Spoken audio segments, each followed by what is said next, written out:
1857 की क्रांति के दौरान डूंगरपुर के शासक कौन थे? 1857 की क्रांति के बारे में अपन बात करें, 1857 की क्रांति तो कौन कहाँ का शासक था की क्रांति? तो अगर अपन बीकानेर के बारे में बात करें तो बीकानेर के जो शासक थे 1857 की क्रांति के समय वो थे सरदार सिंह। सरदार सिंह बीकानेर के थे सरदार सिंह। जो मारवाड़ है यानी जोधपुर, मारवाड़ जो क्षेत्र है उसके थे तख्त सिंह। तख्त सिंह, ठीक है। बीकानेर के सरदार सिंह, मारवाड़ के तख्त सिंह। मेवाड़ के जो महाराजा थे मेवाड़ के, उनका नाम है स्वरूप सिंह। स्वरूप सिंह। इसके अलावा अपन बात करें तो जयपुर व कोटा की, जयपुर प्लस कोटा, तो इनके जो शासक थे दोनों का अगर संयुक्त रूप से नाम की अपन बात करें तो इनका नाम था राम सिंह दित्ते। ये दोनों अलग अलग शासक थे, ये एक नहीं है, पर नाम इनका एक ही है, राम सिंह दित्ते, ठीक है। और इसके अलावा अपन बात करें तो जो विनय सिंह है वो कहाँ के शासक थे? विनय सिंह थे, यहाँ लिख देते हैं अपन, विनय सिंह 1857 के अंदर विनय सिंह थे अलवर के शासक, अलवर के शासक। और जो मदन पाल सिंह हैं वो कहाँ के थे? मदन पाल सिंह, मदन पाल, ये कहाँ के थे? ये करौली के शासक थे, करौली के शासक थे मदन पाल सिंह, ठीक है। जो राम सिंह थे वो कहाँ के शासक थे? राम सिंह बूंदी के शासक थे, बूंदी के शासक थे। तो 1857 की क्रांति के दौरान डूंगरपुर के शासक क्या नाम था इनका? इनका नाम था उदय सिंह। महाराजा उदय सिंह डूंगरपुर के शासक थे। बांसवाड़ा के शासक कौन थे? बांसवाड़ा के जो शासक थे उनका क्या नाम है? उनका नाम था लक्ष्मण सिंह। बांसवाड़ा में लक्ष्मण सिंह। और जो भरतपुर के शासक थे, यहाँ लिख देते हैं भरतपुर के शासक 1857 की क्रांति के समय, भरतपुर के जो शासक थे उनका क्या नाम है? उनका नाम था जसवंत सिंह, जसवंत सिंह। तो लगभग जो राजस्थान के इम्पोर्टेंट जो महाराजा थे 1857 की क्रांति के समय उनको अपन ने पढ़ लिया है। तो डूंगरपुर के जो शासक थे उनका नाम था उदय सिंह। नेक्स्ट क्वेश्चन अपन देखते हैं, जिलों के जिस युग में जलोढ़ मिट्टी पाई जाती है वह जलोढ़ मिट्टी कहाँ कहाँ पाई जाती है राजस्थान के अंदर? तो जलोढ़ मिट्टी नवीन जो मृदा है, नवीन जो मृदा है जो नदियों के द्वारा, जो नदियों में जो बहकर आती है, नदियों में जो बहकर आती है, बहकर आती है उस मृदा को जलोढ़ जो मृदा है वो कहा जाता है, ठीक है। राजस्थान के अंदर जो जलोढ़ मृदा है वो कहाँ कहाँ पाई जाती है? वो पाई जाती है भरतपुर, सवाई माधोपुर, धौलपुर। इसके अलावा अपन बात करें तो जयपुर, अलवर, इन क्षेत्रों के अंदर जो जलोढ़ मिट्टी है वो पाई जाती है। सर्वाधिक उपजाऊ मिट्टी है, सर्वाधिक उपजाऊ मिट्टी, सर्वाधिक उपजाऊ मिट्टी कौन सी है? जलोढ़ मिट्टी, ठीक है। जलोढ़ मिट्टी राजस्थान में बहुत इम्पोर्टेंट है। सर्वाधिक उपजाऊ मिट्टी अगर आपसे पूछे तो उसका जवाब है जलोढ़ मिट्टी। नवीन जो मृदा है, नदियों में जो मृदा बहकर आती है उसे जलोढ़ मिट्टी कहते हैं, ठीक है। बारीक कण होते हैं इस मिट्टी के, और भरतपुर, सवाई माधोपुर, धौलपुर, जयपुर और अलवर, इन क्षेत्रों के अंदर जलोढ़ मिट्टी पाई जाती है। तो क्वेश्चन का सही आंसर है ऑप्शन नंबर 2। नेक्स्ट क्वेश्चन है, राजस्थान के किन जिलों में लाल लोम मृदा पाई जाती है? जो राजस्थान के कौन से जिले हैं जिनमें लाल लोमी मृदा पाई जाती है? जो दक्षिण राजस्थान है, दक्षिण राजस्थान, उसके अंदर कौन सी मृदा पाई जाती है? जो लाल लोमी जो मिट्टी है वो पाई जाती है, यानी बांसवाड़ा, डूंगरपुर। बांसवाड़ा, डूंगरपुर, उदयपुर, प्रतापगढ़ जो एरिया है इसके अंदर लाल लोमी मिट्टी पाई जाती है। इसके अलावा जो हाड़ौती प्रदेश है उसमें कौन सी मिट्टी पाई जाती है? हाड़ौती प्रदेश में पाई जाती है काली मिट्टी, ठीक है। यहाँ लिख देते हैं अपन हाड़ौती प्रदेश में, हाड़ौती में पाई जाती है काली मिट्टी, काली मिट्टी। नेक्स्ट क्वेश्चन है, ये अपन कथन और कारण से देख रहे हैं, ये क्वेश्चन है हमारा कथन और कारण का। इम्पोर्टेंट क्वेश्चन है। आजकल राजस्थान में जो एग्ज़ाम हो रहे हैं उनमें ऐसे ही क्वेश्चन पूछे जाते हैं कि कथन ये है और इसका कारण ये है। तो क्या ये मतलब जो कथन दिया गया है वो सत्य है, क्या कारण इसकी स्पष्ट व्याख्या करता है? तो देखते हैं अपन एक बार। राजस्थान में पाई जाने वाली सिरोज्म मिट्टी की उर्वरा जो शक्ति है, मतलब जो पैदावार की जो शक्ति है सिरोजियम मिट्टी की अपेक्षाकृत कम होती है। क्या इसकी जो उर्वरकता जो क्षमता है वो कम होती है सिरोजियम मिट्टी की? तो सिरोजियम मिट्टी की जो उर्वरा क्षमता है वो कम होती है, ठीक है।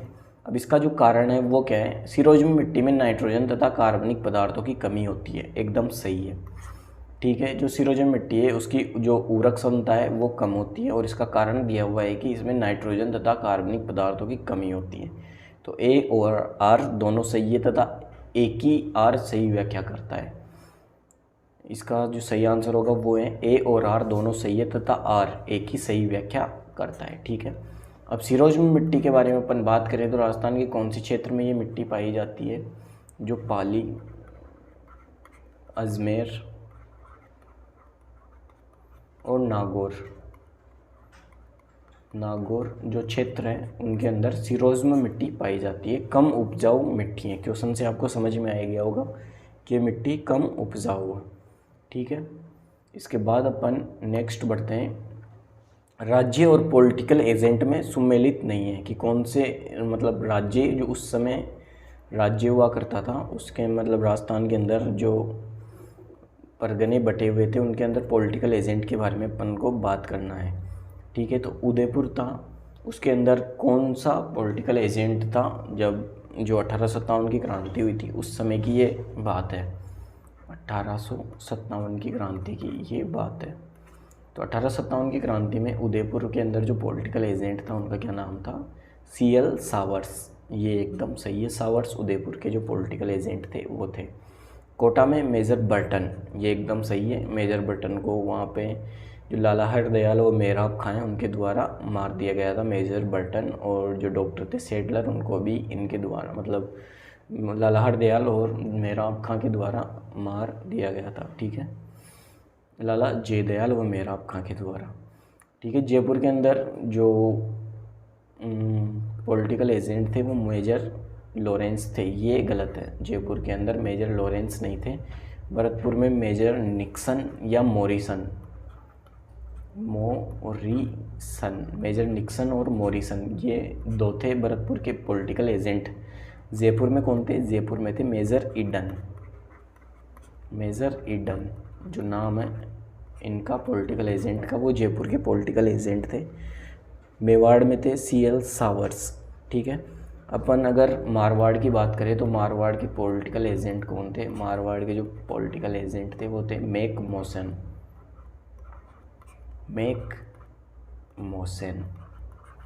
ये मारवाड़ के पॉलिटिकल एजेंट थे। इसके अलावा अगर अपन सिरोही के पॉलिटिकल एजेंट की बात करें, सिरोही, तो सिरोही में कौन थे? जेडी होल, ये सिरोही के अंदर पॉलिटिकल एजेंट थे। तो राजस्थान में जो मेन इम्पोर्टेंट पॉलिटिकल एजेंट हैं उनकी अपन ने बात कर ली है। तो इनमें उदयपुर के अंदर सावर्स, कोटा में मेजर बर्टन, भरतपुर में मेजर निक्सन और मॉरिसन, जयपुर के अंदर मेजर लॉरेंस नहीं थे, मेजर जो ईडन है वो जयपुर के अंदर थे। इसका ऑप्शन नंबर 3 सही आंसर है। नेक्स्ट क्वेश्चन है, राजस्थान की द्वितीय मासा जिन्होंने रानी लक्ष्मीबाई को धन देकर मदद की थी उनका क्या नाम था? तो जो राजस्थान में 1857 की क्रांति के प्रथम शहीद, राजस्थान के 1857 की क्रांति के प्रथम शहीद कौन थे? कि क्रांति के प्रथम शहीद, और इनका संबंध कहाँ से था? क्रांति के प्रथम शहीद ये थे अमरचंद भाटिया। इनका संबंध कहाँ से था? अमरचंद भाटिया का इनका संबंध था बीकानेर से, ठीक है। बीकानेर के ये मूल निवासी थे, जबकि ये ग्वालियर के अंदर एक व्यापारी थे। ग्वालियर में जो अमरचंद भाटिया हैं वो एक व्यापारी थे, व्यापार का ये कार्य करते थे। इन्होंने जो लक्ष्मीबाई हैं उनको 1857 की क्रांति के समय धन दिया था और उनकी मदद की थी।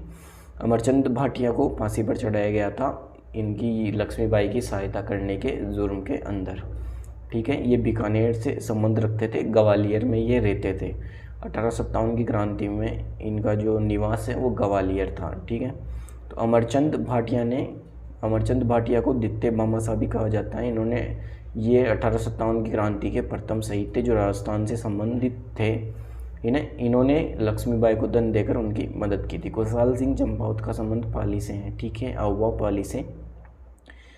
नेक्स्ट क्वेश्चन है, डूंगरजी व जवार जी किस जिले के थे? तो डूंगरजी और जो जवार जी है वो सीकर जिले से संबंध रखते थे। ये आपस में चाचा भतीजे थे। ठीक है, चाचा भतीजे थे डूंगरजी और जवार जी भतीजे।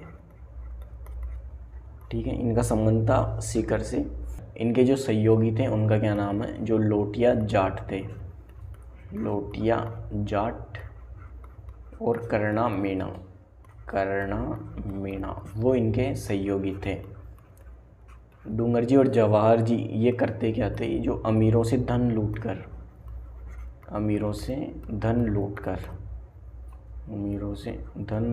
क्या करते थे? इस धन का, ये अमीरों से धन लूटकर उसको गरीबों में बांट देते थे। ठीक है, कौन कौन? डूंगरजी और जवाहर जी, इनका संबंध है सीकर जिले से। आपस में ये चाचा भतीजा थे। लोटिया जाट व करना मीणा इनके सहयोगी थे। नेक्स्ट क्वेश्चन है, राजस्थान में भूरी मिट्टी का प्रसार क्षेत्र है। राजस्थान में भूरी मिट्टी कहाँ पाई जाती है? तो भूरी मिट्टी के बारे में बात करें, जो बनास नदी का प्रवाह क्षेत्र है उनके अंदर भूरी मिट्टी पाई जाती है। बनास नदी का प्रवाह क्षेत्र कौन कौन सा है? सवाई माधोपुर और राजसमंद, भीलवाड़ा और टोंक। इनके अंदर कौन सी मिट्टी पाई जाती है? भूरी मिट्टी। राजस्थान का दक्षिण भाग, उसके अंदर लाल लोमी मिट्टी पाई जाती है। हाड़ौती जो पठार है उसके अंदर काली मृदा पाई जाती है। अभी आपको मैंने बताया है। तो क्वेश्चन का सही आंसर है भूरी मिट्टी का प्रसार है बनास नदी का प्रवाह क्षेत्र। नेक्स्ट क्वेश्चन है, 1857 की क्रांति के दौरान निम्न में से किसके द्वारा मुगल बादशाह को निष्ठा का प्रतीक नज़र भेंट की गई? जो मुगल बादशाह को जो निष्ठा का प्रतीक है नज़र, वो किसके द्वारा भेंट की थी? जो सामोद के रावल शिव सिंह हैं उनके द्वारा इनको नज़र भेंट की गई थी। ठीक है, नेक्स्ट क्वेश्चन है, राजस्थान की मिट्टी के संबंध में सही उत्तर चुनिए। जो थार मरुस्थल में ग्रेनाइट और बलुआ पत्थर सेलों से बलुई मिट्टी का निर्माण हुआ है, एकदम सही है। थार मरुस्थल में जो ग्रेनाइट जो पत्थर मिलता है और बलुआ जो पत्थर मिलता है उनसे बलुई मिट्टी का निर्माण हुआ है। ऑप्शन नंबर 1 सही है। दक्षिण भाग में ग्रेनाइट और नीस और क्वार्टजाइट सेलों से लाल लोमी मिट्टी का निर्माण हुआ है, ये भी एकदम सही है। दक्षिण जो राजस्थान है उसमें ग्रेनाइट, नीस और क्वार्टजाइट सेलों से लाल लोमी मिट्टी का निर्माण हुआ, ये भी एकदम सही है। ऑप्शन नंबर 3 है, दक्षिण पूर्वी भाग में बेसाल्ट लावा के शरण से काली मिट्टी का निर्माण हुआ है। तो जो बेसाल्ट लावा है उसके शरण से जो हाड़ौती प्रदेश है उसमें काली मिट्टी का निर्माण हुआ है, ये भी एकदम सही है। दक्षिण भाग में फॉस्फेटिक सेलों के शरण से मिश्रित लाल मिट्टी का निर्माण हुआ है, ये एकदम गलत है। ठीक है, लाल मिट्टी का निर्माण ग्रेनाइट, नीस और क्वार्टजाइट से लाल लोमी मिट्टी का निर्माण हुआ है दक्षिण राजस्थान के अंदर। क्वेश्चन का सही आंसर है ऑप्शन नंबर 1, 2 और 3। ठीक है, 1, 2 और 3। ठीक है, तो पहला क्वेश्चन है हमारा, राजस्थान की सिरोही और पाली जिलों में कौन से प्रकार की प्रधान मृदा मिलती है? तो राजस्थान में जो मृदा का वैज्ञानिक वर्गीकरण है उसके आधार पर मैंने आपको कितनी मृदा बताई है? 5 प्रकार की जो मिट्टी है राजस्थान के अंदर वो पाई जाती है मुख्य रूप से। कौन कौन सी है मिट्टी है? एरिडोसोल्स मिट्टी, एल्फीसोल, वर्टिसोल, इंसेप्टिसोल। ठीक है, और एक होती है एंटीसोल मिट्टी। जो एरिडोसोल मिट्टी है वो कौन से क्षेत्र में पाई जाती है? एरिडोसोल मिट्टी पाई जाती है शुष्क और अर्धशुष्क क्षेत्र में। यहाँ लिख देते हैं अपन, शुष्क प्लस जो अर्धशुष्क क्षेत्र है उसके अंदर कौन सी मिट्टी पाई जाती है? एरिडोसोल।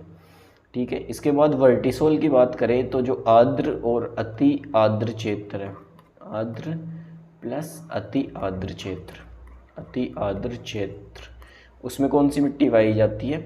उसमें पाई जाती है वर्टिसोल मिट्टी। और एल्फिसोल मिट्टी की अपन बात करें तो उप आर्द्र और जो आर्द्र प्रदेश है उसके अंदर पाई जाती है मिट्टी एल्फिसोल। और इंसेप्टिसोल मिट्टी कहाँ पाई जाती है? इंसेप्टिसोल मिट्टी पाई जाती है अर्धशुष्क व आर्द्र प्रदेश के अंदर, प्लस आर्द्र प्रदेश के अंदर। ये कौन सी मिट्टी पाई जाती है? ये पाई जाती है मिट्टी इंसेप्टिसोल। ठीक है, इनके अलावा एंटीसोल मिट्टी है, वो पश्चिमी राजस्थान में पाई जाती है। तो क्वेश्चन पढ़ लेते हैं। राजस्थान के सिरोही और पाली जिलों में कौन से प्रकार की मिट्टी की प्रधानता है?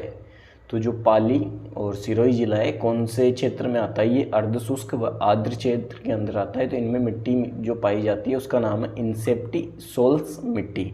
एरिडोसोल जो पश्चिम राजस्थान है, जैसलमेर, बीकानेर, बाड़मेर उस क्षेत्र में पाई जाती है एल्फिसोल मिट्टी। टोंक जयपुर के आसपास का क्षेत्र है उसमें एल्फिसोल पाई जाती है। इंसेप्टिसोल मिलती है ये सिरोही, पाली, इनके आसपास का जो भी क्षेत्र है उनके अंदर इंसेप्टिसोल। वर्टिसोल मिलती है कोटा, बूंदी, बारा, झालावाड़। और जो एंटीसोल मिट्टी है वो अरावली के पश्चिम में सामान्यतः वो मिट्टी मिलती है। ठीक है, इसके बाद अपन नेक्स्ट बढ़ते हैं। राजस्थान विधानसभा के संबंध में निम्न में से कौन सा कथन सही है? राजस्थान विधानसभा की बात करें तो पहली विधानसभा कब से कब तक थी? 1952 से 1957 तक। कितनी सीटें थी पहली विधानसभा के अंदर? 160 सीट थी।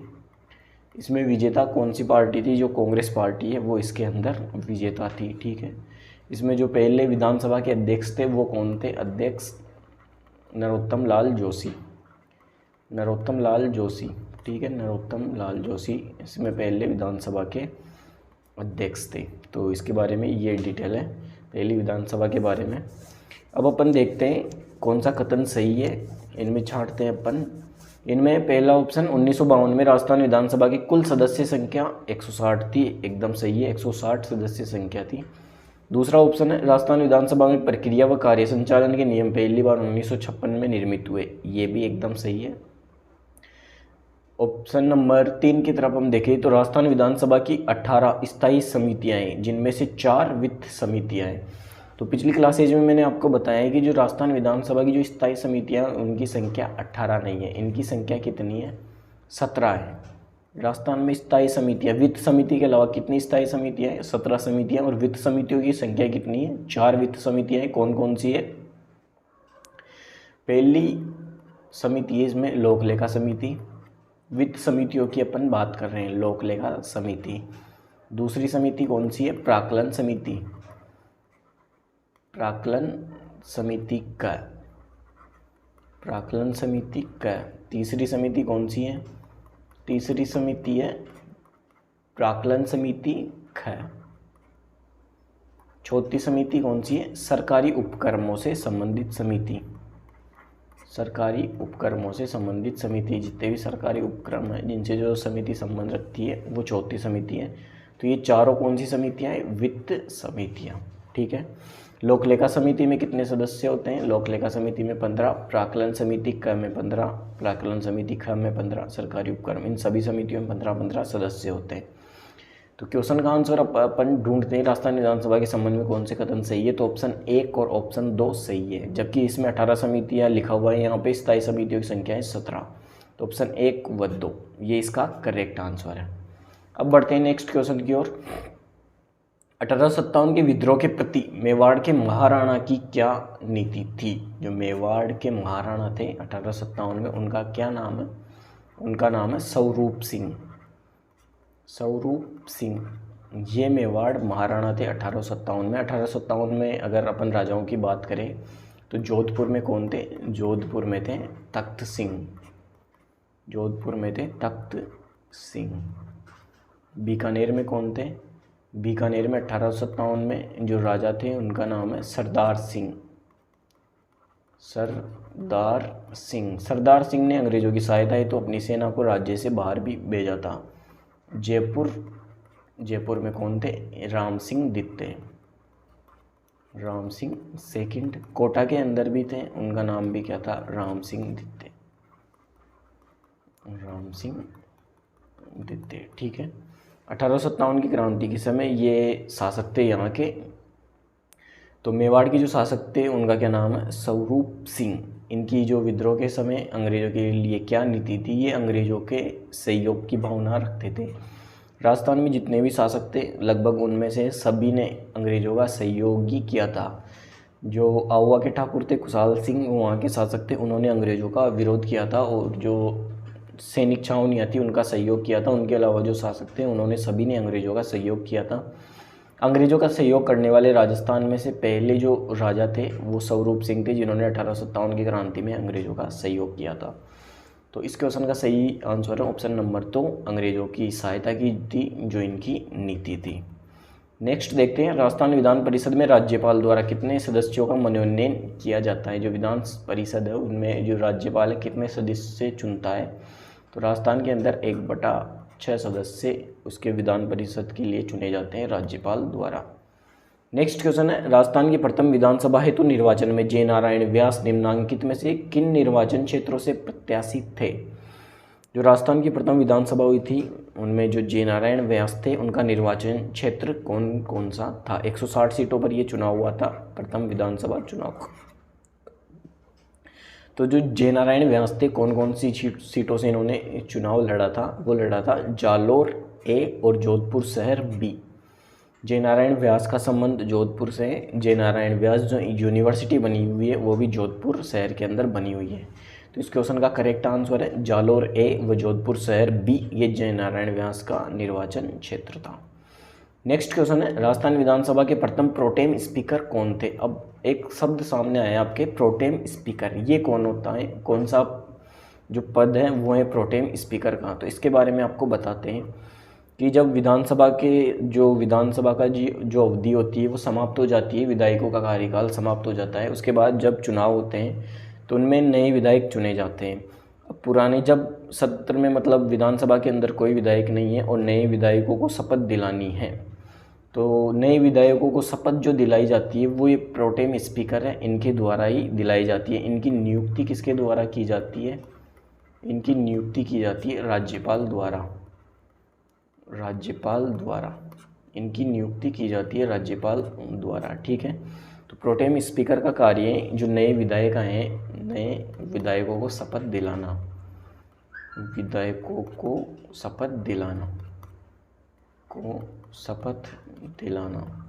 ये तब तक कार्य करते हैं जब तक कि कोई विधानसभा के अंदर कोई स्थायी अध्यक्ष नहीं आ जाता। और स्थायी अध्यक्ष कब आता है, नहीं आ जाता, कार्य स्थायी अध्यक्ष नहीं आ जाता। और स्थायी अध्यक्ष कब आता है, जब विधानसभा में जो विधायक चुने गए हैं वो अपने में से ही एक व्यक्ति का चुनाव करके वो अपने लिए अध्यक्ष का निर्माण कर लेते हैं। अध्यक्ष और जो उपाध्यक्ष हैं उनके द्वारा ही चुने जाते हैं, विधानसभा अध्यक्ष के द्वारा। और जो प्रोटेम स्पीकर है इनका जो चुनाव हो राज्यपाल अपने हिसाब से इनकी नियुक्ति करता है कुछ। तो जो राजस्थान विधानसभा के प्रथम प्रोटेम स्पीकर कौन थे उनके बारे में बात करें तो वो थे महाराव संग्राम सिंह, ठीक है। महाराव संग्राम सिंह पहले विधानसभा के प्रोटेम स्पीकर थे। नेक्स्ट क्वेश्चन है, राजस्थान के सर्वाधिक क्षेत्र पर निम्न में से कौन सी मृदा पाई जाती है। तो राजस्थान के जो विस्तृत भूभाग है उस पर कौन सा भाग सबसे ज़्यादा है, तो पश्चिम जो मरुस्थल है, पश्चिम मरुस्थल और राजस्थान के भूभाग का सबसे ज़्यादा क्षेत्रफल रखता है अपने आप में पश्चिम मरुस्थल। कितने परसेंट है ये, 61% है राजस्थान के कुल भूभाग का। तो इसी के अंदर है जो मृदा है वो सर्वाधिक कौन सी मृदा पाई जाती है पश्चिम मरुस्थल में। अभी मैंने आपको बताया जो एरिडोसोल है और एंटीसोल मिट्टी है ये राजस्थान में सर्वाधिक मात्रा में पाई जाती है। पश्चिम राजस्थान के अंदर ये 2 प्रकार की मिट्टी मिलती है, ठीक है। एल्फिसोल जो टोंक, जयपुर, अलवर, भरतपुर जो क्षेत्र है उनमें एल्फिसोल मिट्टी पाई जाती है। वर्टिसोल जो हाड़ौती प्रदेश है उसके अंदर पाई जाती है। इंसेप्टिसोल पाई जाती है जो सिरोही के आसपास का क्षेत्र है, सिरोही, जालोर, पाली, इनमें इंसेप्टिसोल मिट्टी पाई जाती है। अब नेक्स्ट क्वेश्चन है, दक्षिण पूर्वी राजस्थान में इनमें से कौन सी मृदा की प्रधानता है। तो दक्षिणी पूर्वी जो राजस्थान है उनमें कौन सी मिट्टी पाई जाती है, मध्यम काली मिट्टी। वर्टिसोल जो मिट्टी है वो मध्यम काली मिट्टी ही है। मध्यम काली मिट्टी के जो कण होते हैं वो पतले होते हैं महीन कण होते हैं, या कहें कि महीन कण होते हैं मध्यम काली मिट्टी के। ठीक है, काली मिट्टी के अंदर कौन सी फसल होती है सर्वाधिक मात्रा में? जो फसल होती है वो कौन सी होती है? इनमें होती है कपास की फसल। कोटा, बूंदी, बारा, झालावाड़ जो है वो उनके अंदर ये मध्यम काली मिट्टी पाई जाती है। दक्षिण पूर्व राजस्थान में कौन सी मृदा की प्रधानता है? मध्यम काली मृदा या वर्टिसोल मृदा की अपन बात करें तो। ठीक है, नेक्स्ट क्वेश्चन है, जिसका उपयोग मिट्टी की लवणता एवं क्षारीयता की समस्या का दीर्घकालीन हल है वह कौन सा? वह खनिज है जिसके माध्यम से मिट्टी की लवणता और क्षारीयता का समाधान किया जा सकता है, तो वो है जिप्सम। ठीक है, जिप्सम ये है जिसकी सहायता से लवणता और क्षारीयता, लवणता और क्षारीयता क्या होती है? एक चीज़ आपको बता देते हैं कि राजस्थान में सेम की समस्या है। सेम की समस्या, ये लवणता की ही समस्या है। इनमें जब पानी की मात्रा ज़मीन में अधिक हो जाती है तो वो मृदा क्या है? लवणीय हो जाती है। तो इसका इलाज किससे किया जाता है? जिप्सम या जो सफ़ेदे के वृक्ष हैं वो लगाए जाते हैं। सफ़ेदे के वृक्ष, सफ़ेदे के वृक्ष, सेम की समस्या से निपटान के लिए सफ़ेदे के वृक्ष लगाए जाते हैं। और राजस्थान में जो सेम की समस्या है वो सबसे ज़्यादा कहाँ पे है? जो बडोपल स्थान है, कहाँ पर है ये बडोपल? यह है हनुमानगढ़ के अंदर, हनुमानगढ़ के अंदर है बडोपल। वहाँ पर राजस्थान में सबसे ज़्यादा सेम की समस्या है। तो मिट्टी की लवणता और क्षारीयता की समस्या का दीर्घकालीन हल है जिप्सम। जिप्सम का उपयोग मिट्टी के अंदर किया जाता है जिससे वो मिट्टी सही हो जाती है, उपजाऊ हो जाती है। नेक्स्ट क्वेश्चन है, तात्या टोपे ने 1857 की क्रांति में राजस्थान के किस नगर पर अधिकार करने में सफलता प्राप्त की थी? तात्या टोपे का जो मूल नाम है वो क्या है? रामचंद्र पांडुरंग। रामचंद्र पांडुरंग, ये तात्या टोपे का जो मूल नाम है वो है रामचंद्र पांडुरंग। एक मिनट, तात्या टोपे का मूल नाम है रामचंद्र पांडुरंग। ठीक है, कहाँ से ये संबंध रखते हैं? ग्वालियर, ग्वालियर से इनका संबंध है। ठीक है, वहाँ की जो नाना साहिब थे उनके जो प्रमुख स्वामी भक्त थे वो थे तात्या टोपे। ये राजस्थान में किस लिए आए थे? राजस्थान में जो अंग्रेज़ों के खिलाफ जो रियासतें थी उनकी सहायता प्राप्त करने के लिए तात्या टोपे राजस्थान आए थे। सबसे पहले राजस्थान में कौन सी जगह आए थे? भीलवाड़ा के अंदर आए थे।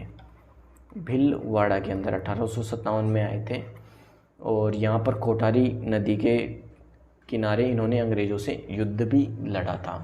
और इन्होंने जो राजस्थान का ऐसा नगर है जिसमें सफलता प्राप्त की थी, मतलब कुछ महीनों तक ये राजस्थान में रहे थे उस समय, और झालावाड़ जो है उन पर इन्होंने विजय प्राप्त कर ली थी तात्या टोपे ने। झालावाड़ का शासक कौन था उस समय? उस समय इनके शासक का नाम था पृथ्वी सिंह।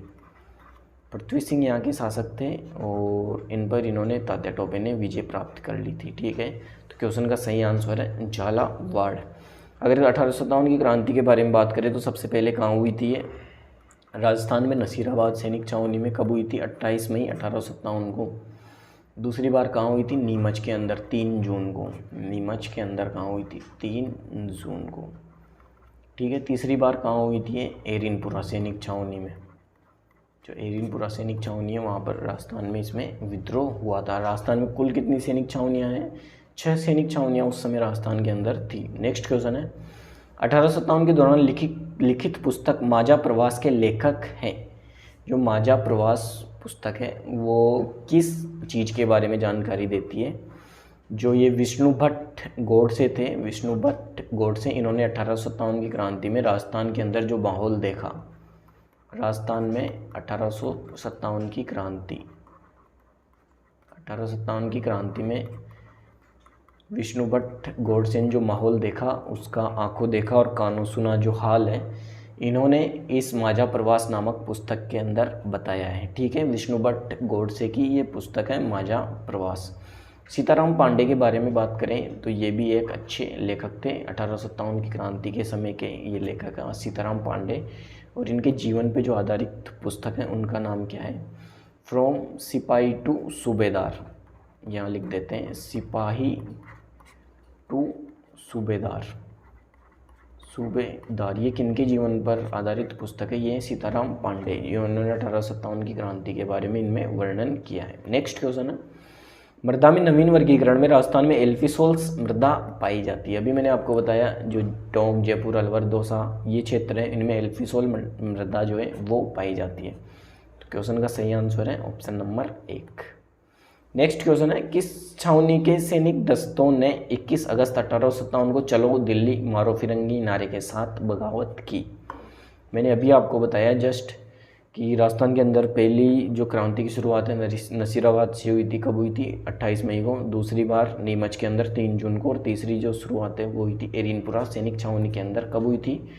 21 अगस्त 1857 को। और इसमें जो नारा लगाया गया था वो लगाया गया था चलो दिल्ली मारो फिरंगी। इस नारे के साथ ही जो एरिनपुरा सैनिक छावनी के जो सैनिक थे, राजस्थान की जो एजीजी थे, agent to governor general, Rajasthan के एजीजी के जो पुत्र हैं उस पुत्र को एरिनपुरा सैनिक छावनी के जो सैनिक थे उन्होंने मार दिया था। और इसके बाद चलो दिल्ली मारो फिरंगी का नारा लगाते हुए ये सारे सैनिक दिल्ली की ओर कूच कर गए। नेक्स्ट क्वेश्चन है, 1857 की क्रांति के समय धौलपुर का शासक था। धौलपुर के अंदर 1857 की क्रांति कब हुई थी? ये हुई थी 27 अक्टूबर 1857 को। इस दिन धौलपुर के अंदर क्रांति की शुरुआत हुई थी, 1857 की क्रांति की शुरुआत। यहाँ की जनता ने किसके नेतृत्व में इस क्रांति की शुरुआत की थी? देवा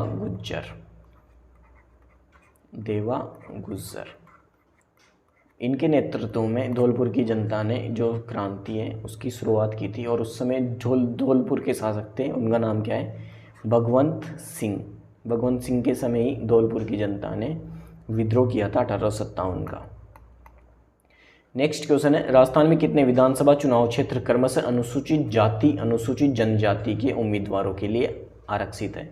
तो वर्तमान में राजस्थान में विधानसभा की 200 सीटें हैं, जो इनमें अभी वर्तमान में जो बहुमत है वो कांग्रेस पार्टी का है। राजस्थान में कांग्रेस पार्टी की सरकार है वर्तमान समय में। इनमें अनुसूचित जाति और अनुसूचित जनजाति के उम्मीदवारों के लिए आरक्षित सीटें कितनी हैं? तो अनुसूचित जनजाति जो जाति है SC, उसके लिए जो सीटें हैं वो हैं 34 सीटें SC के लिए आरक्षित हैं। और अनुसूचित जनजाति यानी ST के लिए कितनी सीटें? ST के लिए सीटों की जो संख्या है वो है 25। ठीक है। और जनरल सामान्य वर्ग की अपन बात करें, सामान्य वर्ग, तो सामान्य वर्ग के लिए कितनी आरक्षित सीटें मतलब राजस्थान के अंदर 141 सीटें वो सामान्य वर्ग के लिए हैं। ठीक है। तो क्वेश्चन का सही आंसर है ऑप्शन नंबर 2। SC के लिए 34 वो SC के लिए 34 व ST के लिए 25 सीटें राजस्थान के अंदर है। ठीक है। सेम की फुल फॉर्म क्या है? Structural इन्वेशन modelling. ठीक है। किस स्थिति से संबंधित हैं? तो मैंने पिछली क्लासों में आपको बताया सेम की समस्या के बारे में। सेम की समस्या क्या होती है? ये सेम की समस्या, इस समस्या के अंदर क्या होता है कि जो मिट्टी होती है, मिट्टी या जो धरातल होता है वो मिट्टी दलदली हो जाती है। मतलब पानी की अधिकता के कारण मिट्टी दलदली हो जाती है और जो मिट्टी के अंदर जो लवणता की मात्रा होती है, जो लवणीय मिट्टी होती है, वो सतह के ऊपर आ जाती है। तो इसी समस्या को कहते हैं सेम की समस्या। तो सेम किस स्थिति से संबंधित है? पारिस्थितिकी में परिवर्तन हो जाता है इस सेम की समस्या से। कौन कौन से एरिया में ये सेम की समस्या में देखने को मिलती हैं? ये इंदिरा गांधी नहर जहाँ से निकली हुई है, इंदिरा गांधी नहर जहाँ से निकली हुई है उस एरिया के अंदर सेम की समस्या होती है। लगभग जो अधिक मात्रा में सेम की समस्या है वो कहाँ है? गंगानगर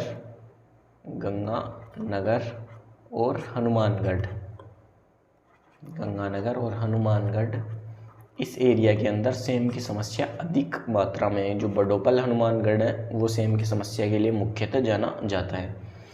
चलते हैं नेक्स्ट क्वेश्चन की ओर। नेक्स्ट क्वेश्चन है, इंदिरा महिला शक्ति उड़ान योजना संबंधित हैं। तो उड़ान योजना के बारे में आपने बहुत बार पढ़ा होगा। राजस्थान के अभी जितने भी एग्जाम चल रहे हैं उनमें इंपॉर्टेंट क्वेश्चन है उड़ान योजना से।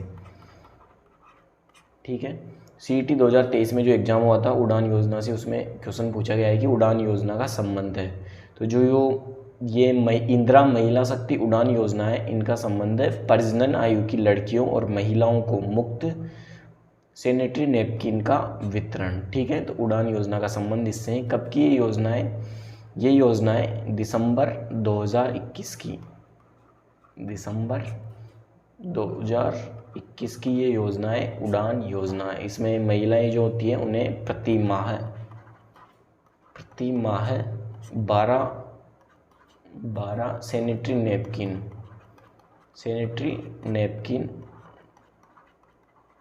ये फ्री के अंदर मिलते हैं। ठीक है, तो इंदिरा महिला शक्ति उड़ान योजना का संबंध है प्रजनन आयु की लड़कियों और महिलाओं को मुफ्त सैनिटरी नैपकिन के वितरण से। दिसंबर 2021 की योजना है, जो वर्तमान में जो कांग्रेस सरकार है इसके दिसंबर 2021 में 3 वर्ष पूरे हो गए थे। इसी के उपलक्ष्य में ये योजना चलाई गई है।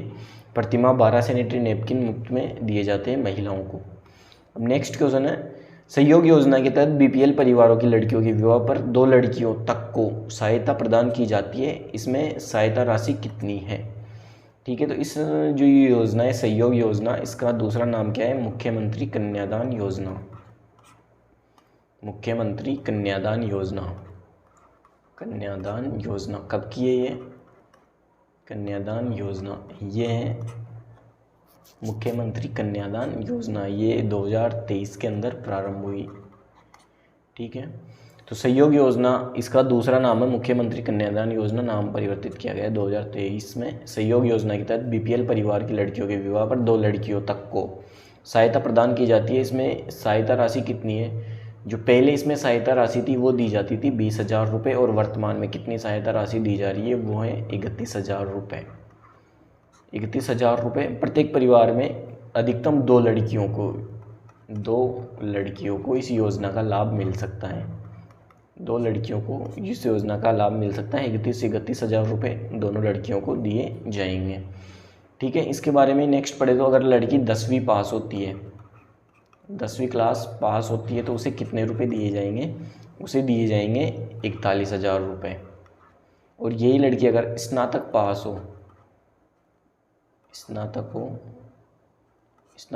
हो तो कितने रुपए दिए जाएंगे? इसे 51,000 रुपये।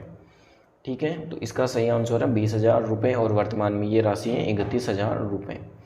नेक्स्ट है, राजस्थान का एकमात्र ऐसा लोकवाद्य जिसकी डोरी में तनाव के लिए पकावज की तरह लकड़ी के गुटके डाले जाते हैं। तो ये जो वाद्य यंत्र है कौन सा है? ये है रावलों का मादल।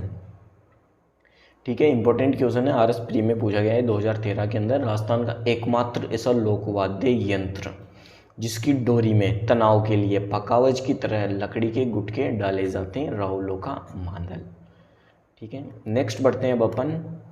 उच्च न्यायालय का मुख्य न्यायाधीश अपना त्यागपत्र किसे दे सकता है? तो उच्च न्यायालय के बारे में अपन बात करें तो अनुच्छेद जो 214 है, इसमें क्या है कि प्रत्येक राज्य का एक उच्च न्यायालय होगा। प्रत्येक राज्य का उच्च न्यायालय होगा। ठीक है, एक उच्च न्यायालय होगा। जो अनुच्छेद 217 है, इसमें जो उच्च न्यायालय का मुख्य न्यायाधीश है, उच्च न्यायालय का मुख्य न्यायाधीश, इसके त्यागपत्र के बारे में बताया गया है। ठीक है, त्यागपत्र के बारे में बताया गया है। जो उच्च न्यायालय का मुख्य न्यायाधीश है अपना त्यागपत्र किसे दे सकता है? भारत के राष्ट्रपति को। उच्च न्यायालय का मुख्य न्यायाधीश भारत के राष्ट्रपति को अपना त्यागपत्र देता है। और जो ये मुख्य न्यायाधीश होते हैं इन्हें शपथ दिलाने का कार्य कौन करता है? जो राज्य का राज्यपाल होता है वो शपथ दिलाने का कार्य करता है। अनुच्छेद जो 226 है उसमें क्या है? रिट जारी करने का अधिकार है। WRIT, रिट जारी करने का अधिकार है। ठीक है, जो उच्च न्यायालय होता है उसके रिट जारी करने का अधिकार अनुच्छेद 226 में है। और अनुच्छेद 231 इसके अंदर क्या है कि 2 या 2 से अधिक राज्यों के लिए एक उच्च न्यायालय भी हो सकता है। 2 से अधिक राज्यों के लिए एक उच्च न्यायालय भी हो सकता है। तो ठीक है, उच्च न्यायालय के बारे में ये डिटेल आपको दी गई है, ये अनुच्छेद आपको बताए गए हैं। तो मुख्य न्यायाधीश अपना त्यागपत्र राष्ट्रपति को देता है। नेक्स्ट क्वेश्चन है, मानव संसाधन विकास मंत्रालय द्वारा युवाओं के प्रशिक्षण एवं कौशल वर्धन हेतु फरवरी 2019 में प्रारंभ की गई योजना का नाम क्या है? जो युवाएं पढ़े लिखे युवा हैं उनके जो प्रशिक्षण एवं कौशल को बढ़ाने के लिए योजना है फरवरी 2019 में प्रारंभ की गई, इसका नाम क्या है? श्रेयस योजना। ठीक है, श्रेयस योजना के बारे में आपको पूछे तो कब की है? फरवरी 2019 की है। किसके लिए? युवाओं के प्रशिक्षण के लिए, ताकि वो रोजगार प्राप्त कर सकें। नेक्स्ट क्वेश्चन है, राजस्थान राज्य न्यायिक अकादमी में स्थित है। राजस्थान जो राज्य न्यायिक अकादमी है कहाँ स्थित है? जोधपुर के अंदर। जो राजस्थान उच्च न्यायालय है उसकी जो मुख्य पीठ है वो भी कहाँ स्थित है? जोधपुर के अंदर। और जो खंडपीठ है इसकी वो कहाँ स्थित है? जयपुर के अंदर। जो राजस्थान राज्य न्यायिक अकादमी है में स्थित है, कहाँ स्थित है? जोधपुर में। और इसकी स्थापना कब की गई थी? सन 2001 के अंदर, ठीक है। और राजस्थान जो उच्च न्यायालय है उसकी स्थापना कब हुई थी? 29 अगस्त 1949 को। कहाँ की गई थी इसकी स्थापना? जयपुर के अंदर की गई थी पहले। जयपुर में किसके द्वारा उद्घाटन किया गया था? जो मानसिंह है जयपुर के राजा, उनके द्वारा इसका उद्घाटन किया गया था। 1958 में इसको कहाँ शिफ्ट किया गया था? जोधपुर के अंदर। और 1977 में इसकी पीठ कहाँ स्थापित की गई थी? खंडपीठ जयपुर के अंदर, ठीक है। ये सारी डिटेल उच्च न्यायालय के बारे में है। अब नेक्स्ट क्वेश्चन है, सिरोही राज्य के साथ अंग्रेजों ने संधि कब की थी? तो सिरोही राज्य ऐसा राज्य था जिसने अंग्रेजों के साथ अंतिम संधि की थी, मतलब अंतिम ऐसा राज्य था जिन्होंने अंग्रेजों के साथ संधि की थी। कब की थी? 1923 ईस्वी के अंदर। और तब सिरोही का शासक कौन थे? शिव सिंह ने अंग्रेजों से संधि की थी 1823 में। सिरोही ऐसा राज्य था, मतलब अंतिम राज्य था राजस्थान का, अंतिम राज्य। भारत आज़ाद हुआ उससे पहले जो राजस्थान, अभी वर्तमान में राजस्थान जिस स्वरूप में, इसे कंप्लीट राजस्थान सभी जिलों को मिलाकर अपन राज्य कहते हैं। लेकिन आज़ादी से पहले जो छोटे छोटे क्षेत्र थे उन्हें राज्य कहा जाता था, ठीक है। तो अंतिम ऐसा राज्य था सिरोही जिसने अंग्रेजों से संधि की थी। कब? 1823 में। शासक कौन थे? शिव सिंह। और पहला कौन था? सर्वप्रथम भरतपुर के राजा जो थे रणजीत सिंह।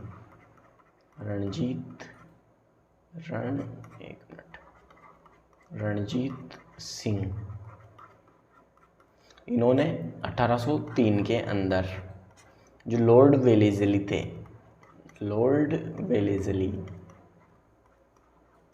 उनके साथ सहायक संधि की थी सितंबर 1803 में सबसे पहले भरतपुर ने की थी और सबसे अंत में की थी सिरोही ने, ठीक है। इसके बाद नेक्स्ट है, राजस्थान हाई कोर्ट में सबसे लंबे समय तक सेवा करने वाले प्रथम न्यायाधीश कौन है? ये जो कैलाश नाथ वांचू हैं ये मुख्य न्यायाधीश रह चुके हैं राजस्थान उच्च न्यायालय के अंदर। और सबसे लंबी अवधि तक मुख्य न्यायाधीश के रूप में कार्य करने वाले जो न्यायाधीश हैं उनका नाम है कैलाश नाथ वांचू, ठीक है। जो पहले न्यायाधीश थे उनका क्या नाम है? कमेंट बॉक्स में आप बता सकते हैं। नेक्स्ट क्वेश्चन है, राजस्थान के पूर्वी मैदान में दोमट और बंजर मिट्टी पाई जाती है। कथन है ये, क्या ये सही है? इसका कारण है दोमट मिट्टी संगठित एवं बारीक छिद्रों वाली होती है। अभी मैंने आपको जो क्वेश्चन पूछा है कि जो मुख्य न्यायाधीश पहले कौन थे, वो थे कमलकांत वर्मा। अगर आपने कमेंट बॉक्स में जवाब दिया है तो बहुत बढ़िया। कल की क्लास में आप सभी का जिसने भी जवाब दिया है उनका नाम लिया जाएगा, देखिए कौन कौन करेक्ट आंसर देता है।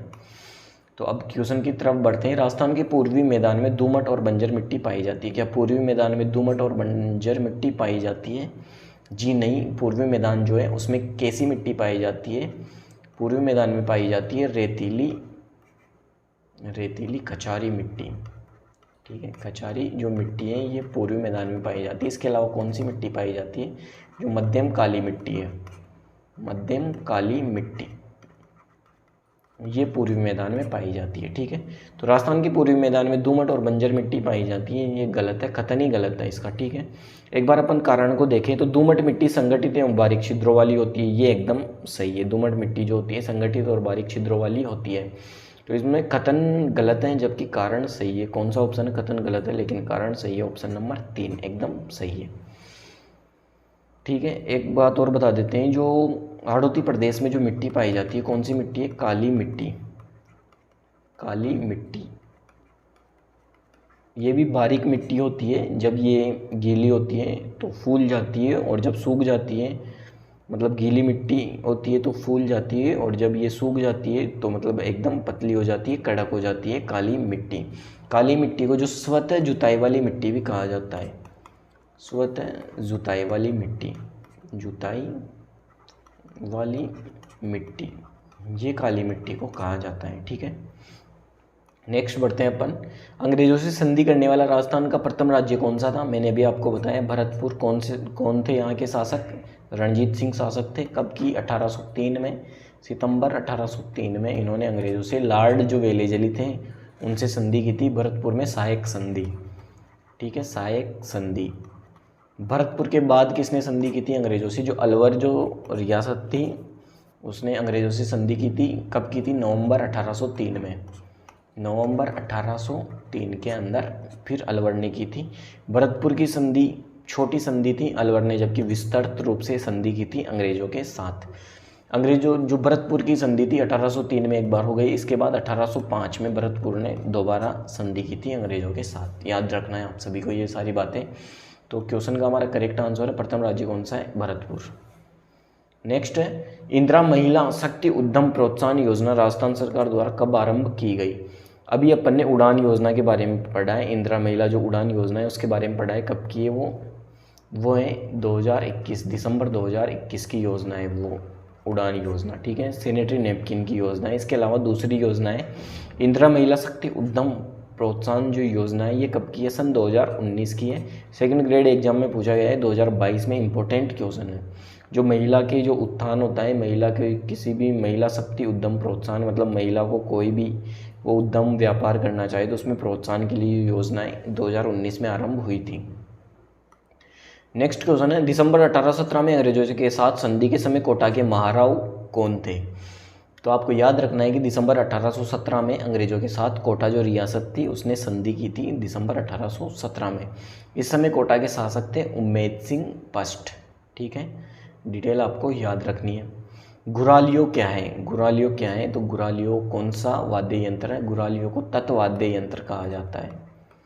तत्वाद्य यंत्र है तो कालबेलियो का ये वाद्य यंत्र, ऑप्शन नंबर 2 इसका सही आंसर है। गुरालियो क्या है? कालबेलियो का वाद्य यंत्र। कौन सा वाद्य यंत्र? तत्वाद्य यंत्र। गुरालियो के अंदर 4 तार होते हैं, 4 तार लगे होते हैं, इसी के माध्यम से गुरालियो को बजाया जाता है, इसलिए इसे चौतारा भी कहा जाता है। चौतारा। अगर आपने पिछली क्लासें देखी है तो मैंने आपको बताया है वाद्य यंत्र में, तत्वाद्य यंत्र मैंने आपको बताया था, उसमें गुरालियो या चौतारा के बारे में भी बताया था डिटेल से। नेक्स्ट क्वेश्चन, निम्न में से कौन सी पीएच परासारीय मृदा की सूचक है? तो जो पीएच स्केल होता है, ये मान लीजिए आप पीएच स्केल 7 इसमें मीडियम पॉइंट होता है, यहाँ 0 होता है, यहाँ 14 होता है। जो 7 होता है वो उदासीन होता है। और जब 7 से नीचे की ओर बढ़ते हैं अपन 6, 5, 4, 3, 2, 1 की तरफ, तो ये जो स्केल होता है पीएच स्केल, इसमें ये मान बताता है अम्लीय मान, इधर होता है अम्ल, और इस साइड 7 से अधिक अगर अपन बढ़ जाते हैं तो ये होता है क्षारीय मान बताता है, ये अम्लीय होता है, इधर की साइड क्षारीय होता है। तो पीएच परासारीय मृदा की सूचक है। तो सार कौन है? 7 से ऊपर, 7 पे उदासीन है और 7 से इधर आगे बढ़ेंगे तो ये सारी मृदा को बताएगा। तो इस क्वेश्चन का सही आंसर है 7 से ऊपर, 7 उदासीन पॉइंट होता है। ठीक है, इसके बाद अपन नेक्स्ट बढ़ते हैं। अम्लीय मृदा के बारे में आपको पूछे तो 7 से कम कौन सी होगी? अम्लीय मृदा। नेक्स्ट है, जयपुर के किस कछवा शासक ने 1818 में ईस्ट इंडिया कंपनी से संधि की थी? जो महाराजा जगत सिंह सेकंड है, उन्होंने कब अंग्रेजों से संधि की थी? 1818 के अंदर। ठीक है, ईस्ट इंडिया कंपनी से संधि की थी महाराजा जगत सिंह सेकंड ने। नेक्स्ट क्वेश्चन है, सन 1817-18 ईस्वी में किन राज्यों के द्वारा ब्रिटिश ईस्ट इंडिया कंपनी के साथ संधियाँ की गई थी? तो अपन संधियों के बारे में पढ़ रहे हैं आज। 1857 के जो पहले का राजस्थान, उसके बारे में, किसने कब अंग्रेजों से संधि की थी उसके बारे में अपन पढ़ रहे हैं।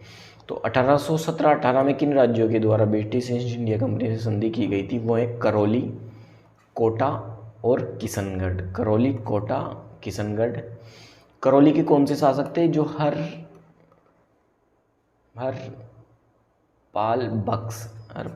जो बक्स, ये इनका नाम है, करौली के शासक का। उन्होंने अंग्रेजों से संधि की थी। कोटा के कौन है? उम्मेद सिंह, हरपाल बक्स सिंह, उम्मेद सिंह, ये कोटा के थे। और किशनगढ़ के थे, किशनगढ़ शासक थे, कौन थे? कल्याण सिंह, किशनगढ़ के थे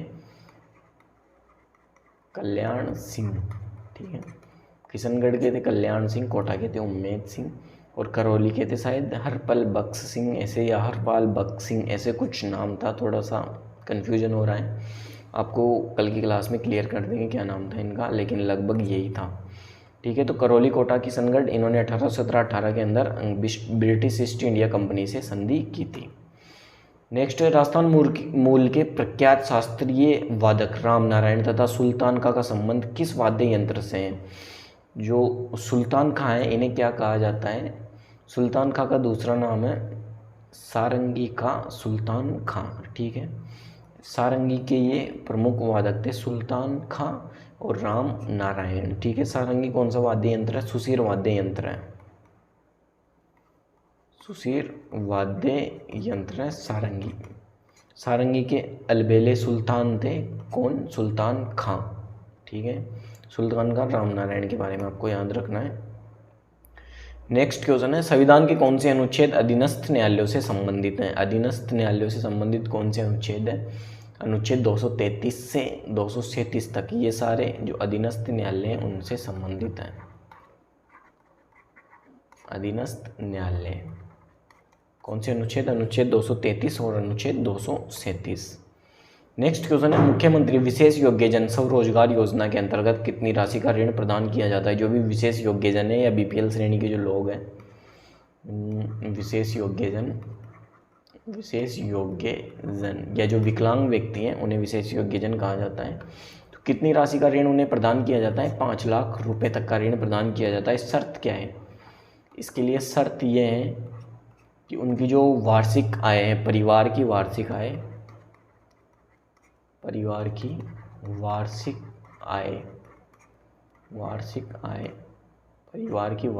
ये कितनी होनी चाहिए? 2 लाख से कम होनी चाहिए। 2 लाख से कम होनी चाहिए परिवार की वार्षिक आय। उन्हें मुख्यमंत्री विशेष योग्यजन स्वरोजगार योजना के तहत 5 लाख रुपए तक की राशि प्रदान की जाएगी। नेक्स्ट है, राजस्थान की कुबड़ कहाँ है? कुबड़ पट्टी आप सभी को पता होगा, राजस्थान में अगर आप तैयारी कर रहे हैं तो जो नागौर और अजमेर का क्षेत्र है उसके अंदर कुबड़ पट्टी पाई जाती है। इस एरिया में जो लोग रहने वाले होते हैं उन्हें जो फ्लोराइड की समस्या है उससे प्रभावित होना पड़ता है। फ्लोराइड की समस्या उन लोगों में पाई जाती है, इसी के कारण उनकी जो कमर होती है वो झुक जाती है। ठीक है, और इसी समस्या को क्या कहा जाता है? फ्लोरोसिस ग्रस्त पट्टी कहा जाता है। जो कुबड़ पट्टी होती है फ्लोराइड की समस्या से होता है, पानी की समस्या से, पानी में फ्लोराइड की मात्रा, फ्लोराइड की मात्रा अधिक होने से ये समस्या होती है। ठीक है, नेक्स्ट क्वेश्चन अब सुमेलित कीजिए लोकवाद्य यंत्र और प्रख्यात जो कलाकार हैं वो। तो भपंग के जो प्रसिद्ध कलाकार हैं या भपंग के जो प्रमुख वादक है वो हैं जहूर खां मेवाती। ठीक है, भपंग वादक जहूर खां मेवाती। इसके बाद अपन नड़ की बात करें, जो नड़ जो वाद्य यंत्र है इसके बारे में कल की क्लास में मैंने आपको बताया था कि जो कर्णाभील है वो प्रमुख नड़ वादक हैं। अलगोजा के जो प्रमुख वादक हैं वो कौन है? अलगोजा के प्रमुख वादक है रामनाथ चौधरी।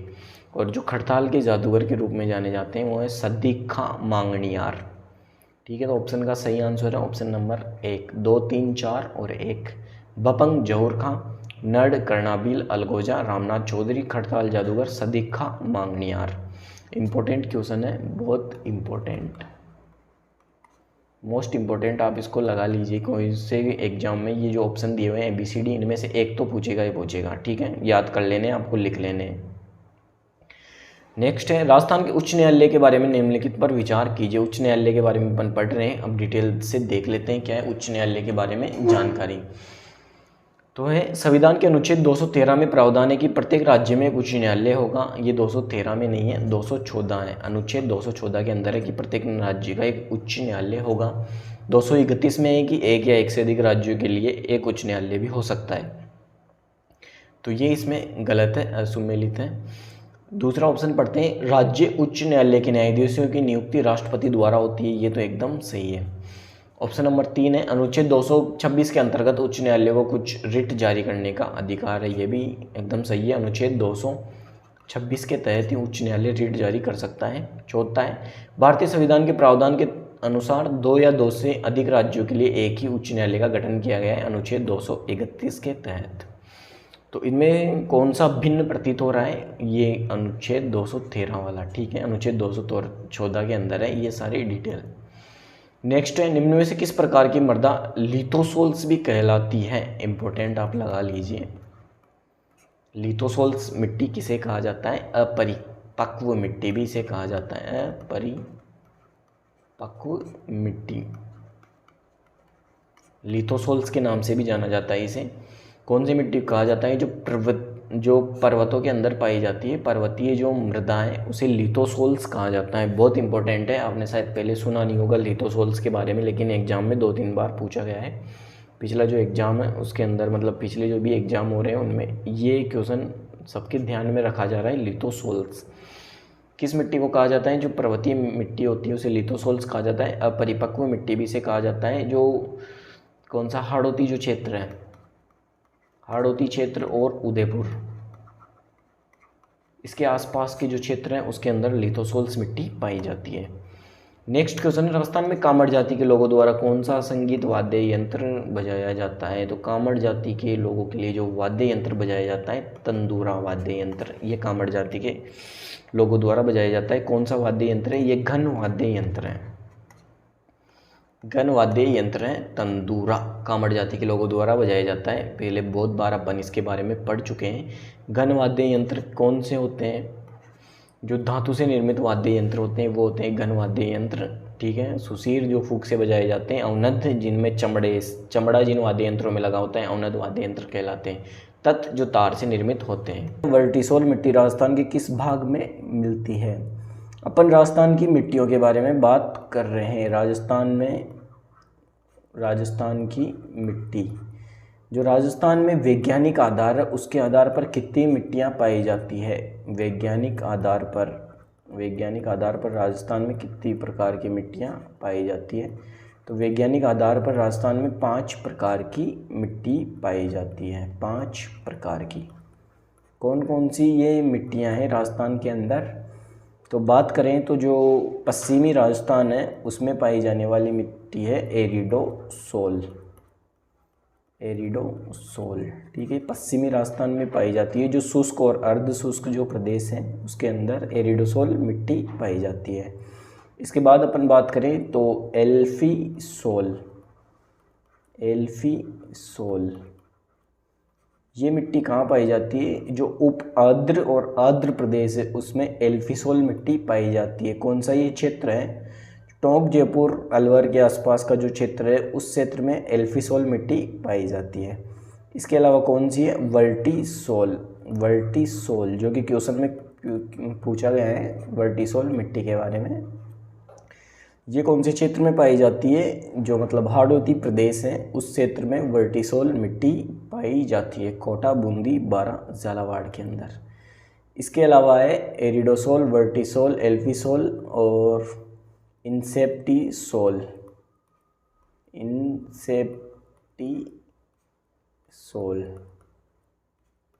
जो इंसेप्टिसोल मिट्टी है वो कहाँ पाई जाती है? बांसवाड़ा के क्षेत्र के अंदर।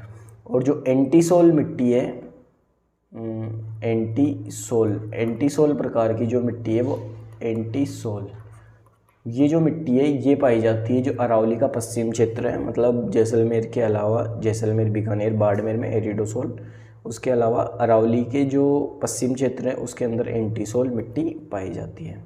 तो क्वेश्चन का सही आंसर वर्टिसोल मिट्टी राजस्थान के किस भाग में मिलती है? तो वर्टिसोल मिट्टी मिलती है दक्षिण पूर्वी भाग के अंदर। ऑप्शन नंबर 2 इसका करेक्ट आंसर है।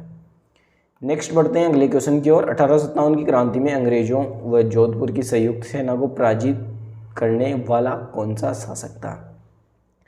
1857 की क्रांति में अंग्रेजों और जोधपुर की जो सेना थी उसके पराजित किसने किया था? जोधपुर के राजा थे 1857 में, उनका क्या नाम था? तख्त सिंह। इनको और अंग्रेजों की सेना को जिसने पराजित किया था उनका नाम आउवा के ठाकुर कुशाल सिंह। और 1857 में जो अंग्रेज थे उनके मध्य युद्ध हुए थे, वो कौन कौन से युद्ध थे? जो 8 सितंबर 1857 को कौन सा युद्ध हुआ था? कुशाल सिंह चंपावत और अंग्रेजों के मध्य ये हुआ था बिथोड़ा का युद्ध।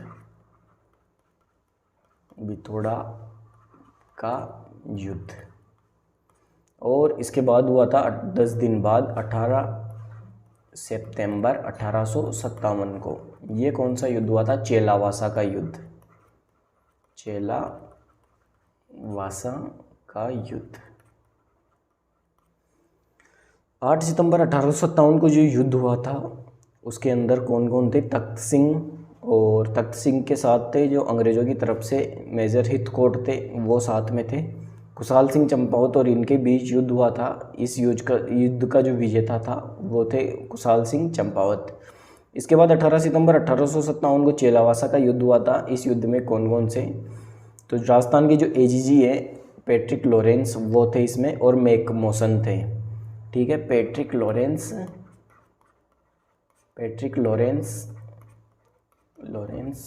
और जो मैक मॉसन थे,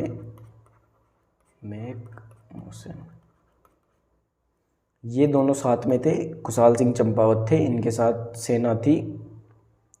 तो पैट्रिक लॉरेंस और मैक मॉसन और किन के बीच हुआ था? अव्वा के ठाकुर खुशहाल सिंह के बीच ही युद्ध हुआ था, चेलावासा का युद्ध। इनके विजेता थे खुशहाल सिंह चंपावत। जो मैक मॉसन है इनको मार दिया गया था, और जो अव्वा का जो किला है उसके बाहर इनके सिर को लटकाया गया था। तो क्वेश्चन का सही आंसर है अव्वा के ठाकुर खुशहाल सिंह। ठीक है, नेक्स्ट बढ़ते हैं अपन। राजस्थान से अधिकतम 4 बार राज्यसभा के लिए कौन निर्वाचित हुआ है? तो राजस्थान से अधिकतम 4 बार अभी तक जो भी निर्वाचित हुआ है राज्यसभा के लिए उनका नाम है रामनिवास मिर्धा। ठीक है, इनके बाद नेक्स्ट अपन देखते हैं। सार्वजनिक महत्व के एक मामले के संबंध में जानकारी प्राप्त करने के लिए राजस्थान विधानसभा का सदस्य अंतः सत्र अवधि के दौरान एक सप्ताह में कितने अंतरांकित पर्सन की सूचना दे सकता है? तो कोई भी विधायक है अंतर सत्र अवधि के दौरान एक सप्ताह के अंदर जो एक पर्सन है अंतरांकित पर्सन की सूचना दे सकता है कोई भी विधायक, और इसका जवाब जो सरकार होती है उन्हें 30 दिन के भीतर देना होता है। 30 दिन के भीतर कोई भी विधायक किसी भी तरह का प्रश्न पूछता है सत्र के दौरान, तो जो सरकार है उसका जवाब 30 दिन के भीतर देगी। 30 दिन के भीतर मतलब जो भी व्यक्ति क्वेश्चन पूछा है उसको उसका पर्सनली जवाब भी दे सकती है, और उसकी जो एक प्रति है वो विधानसभा के पास सरकार के द्वारा भेजा जाता है, विधानसभा के पास। नेक्स्ट क्वेश्चन है, राजस्थान सरकार द्वारा ई धरती कार्यक्रम प्रारंभ किया गया जिसका संबंध है। ई धरती कार्यक्रम क्या है? ई धरती, DHARTI, ये जो राजस्व विभाग है उसके द्वारा ये ई धरती कार्यक्रम चालू किया गया है। ये पोर्टल है, आप गूगल पे सर्च कर सकते हैं ई धरती, और अपने जो खेत हैं उनकी जमाबंदी, नक्शा, सभी चीज़ें इसमें देख सकते हैं। कौन कौन से नामांतरण चल रहे हैं, सभी प्रकार की चीज़ें ई धरती पोर्टल पर दिखाई जाती हैं। तो ये राजस्व विभाग है उससे संबंधित है ई धरती पोर्टल, राजस्व विभाग। इसके अंदर मतलब ग्राम के अंदर जितने भी खेत हैं, जितने भी कचरे हैं और जो भी कुछ विद्यमान है, मतलब खाता संख्या, सब कुछ हर चीज़ डिजिटल की जा रही है ई धरती कार्यक्रम के तहत।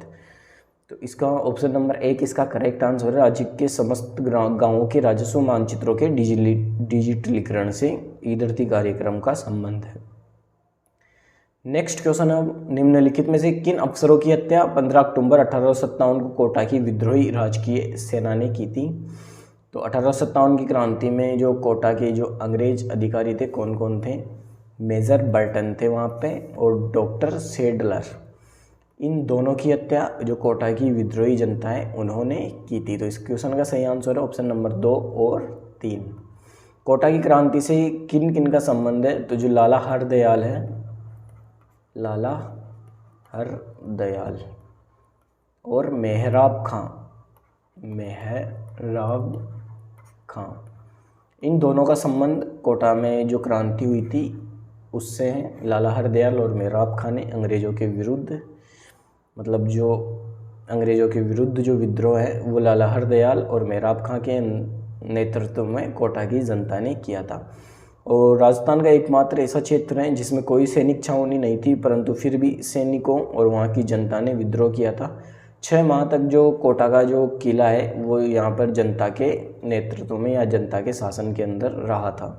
तो क्वेश्चन का सही आंसर है डॉक्टर सेडलर और मेजर बर्टन की हत्या 15 अक्टूबर 1857 को कोटा की विद्रोही सेना ने की थी। नेक्स्ट क्वेश्चन है, वर्टिसोल मृदा मुख्य रूप से पाई जाती है। अभी मैंने आपको बताया कि जो वर्टिसोल जो मृदा है झालावाड़, कोटा, बूंदी, बारा इन जिलों में पाई जाती है और इन जिलों के अंदर जो मिट्टी पाई जाती है वो है काली मिट्टी। काली मिट्टी को रेगुर मृदा भी कहा जाता है और किसके उत्पादन के लिए अच्छी मानी जाती है? कपास उत्पादन के लिए। कपास उत्पादन के लिए वर्टिसोल जो मृदा है वो अच्छी मानी जाती है। ठीक है, नेक्स्ट बढ़ते हैं। अब राजस्थान में 1857 की क्रांति का केंद्र नहीं था। अजमेर 1857 की जो नसीराबाद छावनी है वो अजमेर से संबंधित है।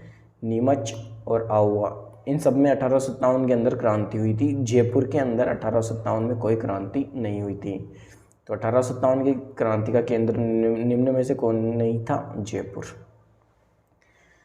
ये भी वही आंसर है, इसका भी जयपुर। ठीक है, रिपीट हुआ है क्वेश्चन। 1857 की क्रांति के समय मेजर स्पॉटिस वुड तथा कर्नल न्यूबारी की हत्या किस छावनी में की गई थी?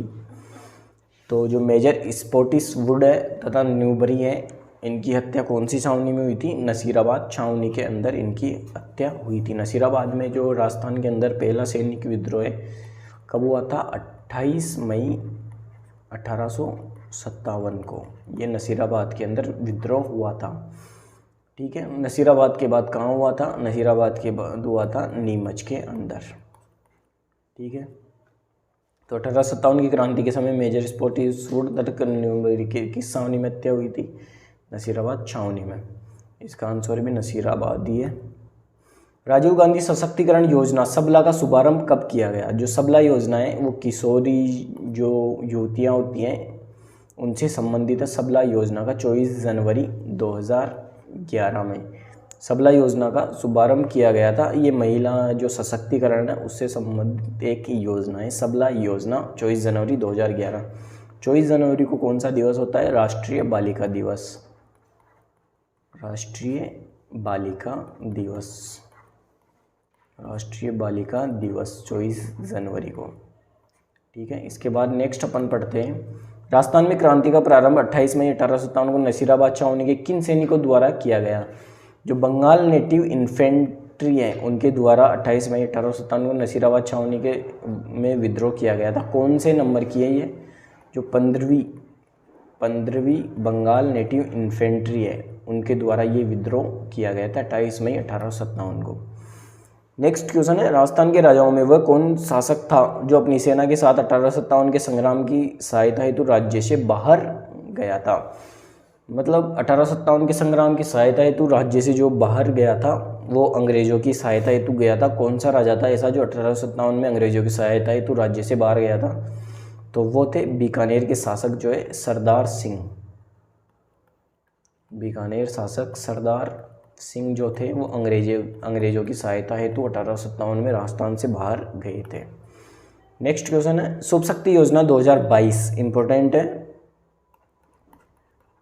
शुभ शक्ति योजना 2022 के अंतर्गत राजस्थान सरकार महिलाओं बालिकाओं को आत्मनिर्भर एवं सशक्त बनाने के लिए कितने रुपए की वित्तीय सहायता प्रदान कर रही है? तो शुभ शक्ति योजना कब की है? 2022 की। इसमें कितनी आर्थिक सहायता महिलाओं और बालिकाओं को मिल रही है?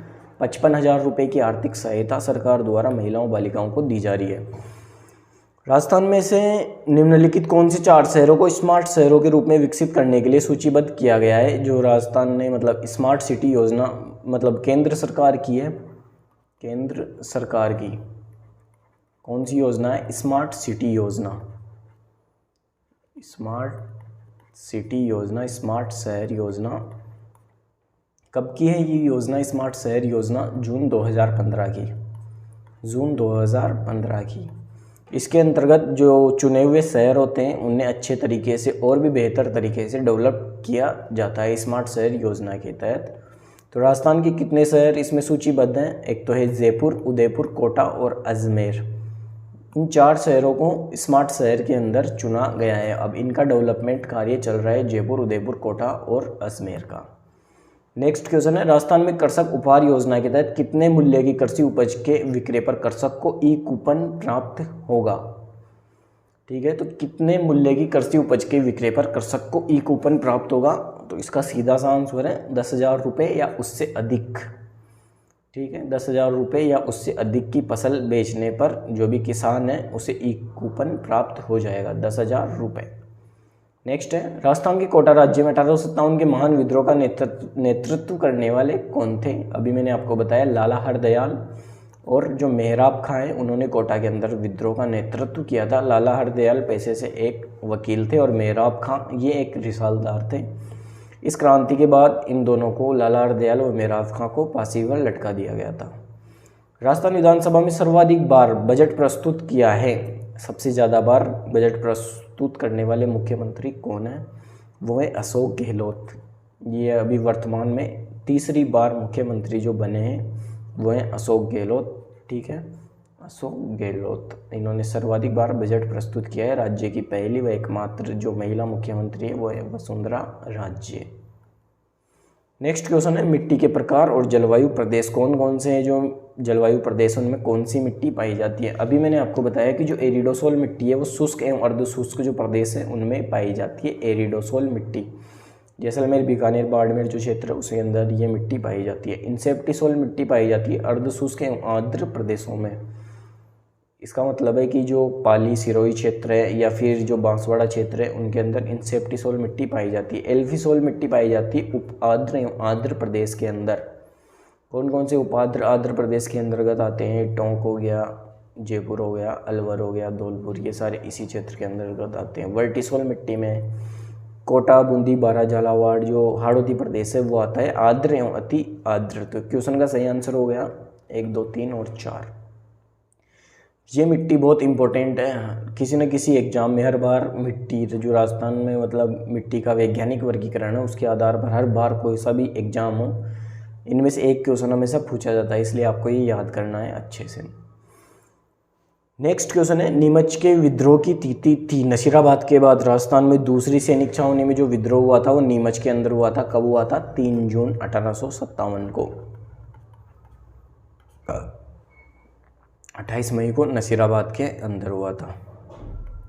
नेक्स्ट क्वेश्चन है, नई प्रणाली के तहत राजस्थान की अधिकांश मिट्टी क्रम से संबंधित है। नई प्रणाली के तहत राजस्थान की जो अधिकांश मिट्टी है वो 5 प्रकार की होती है।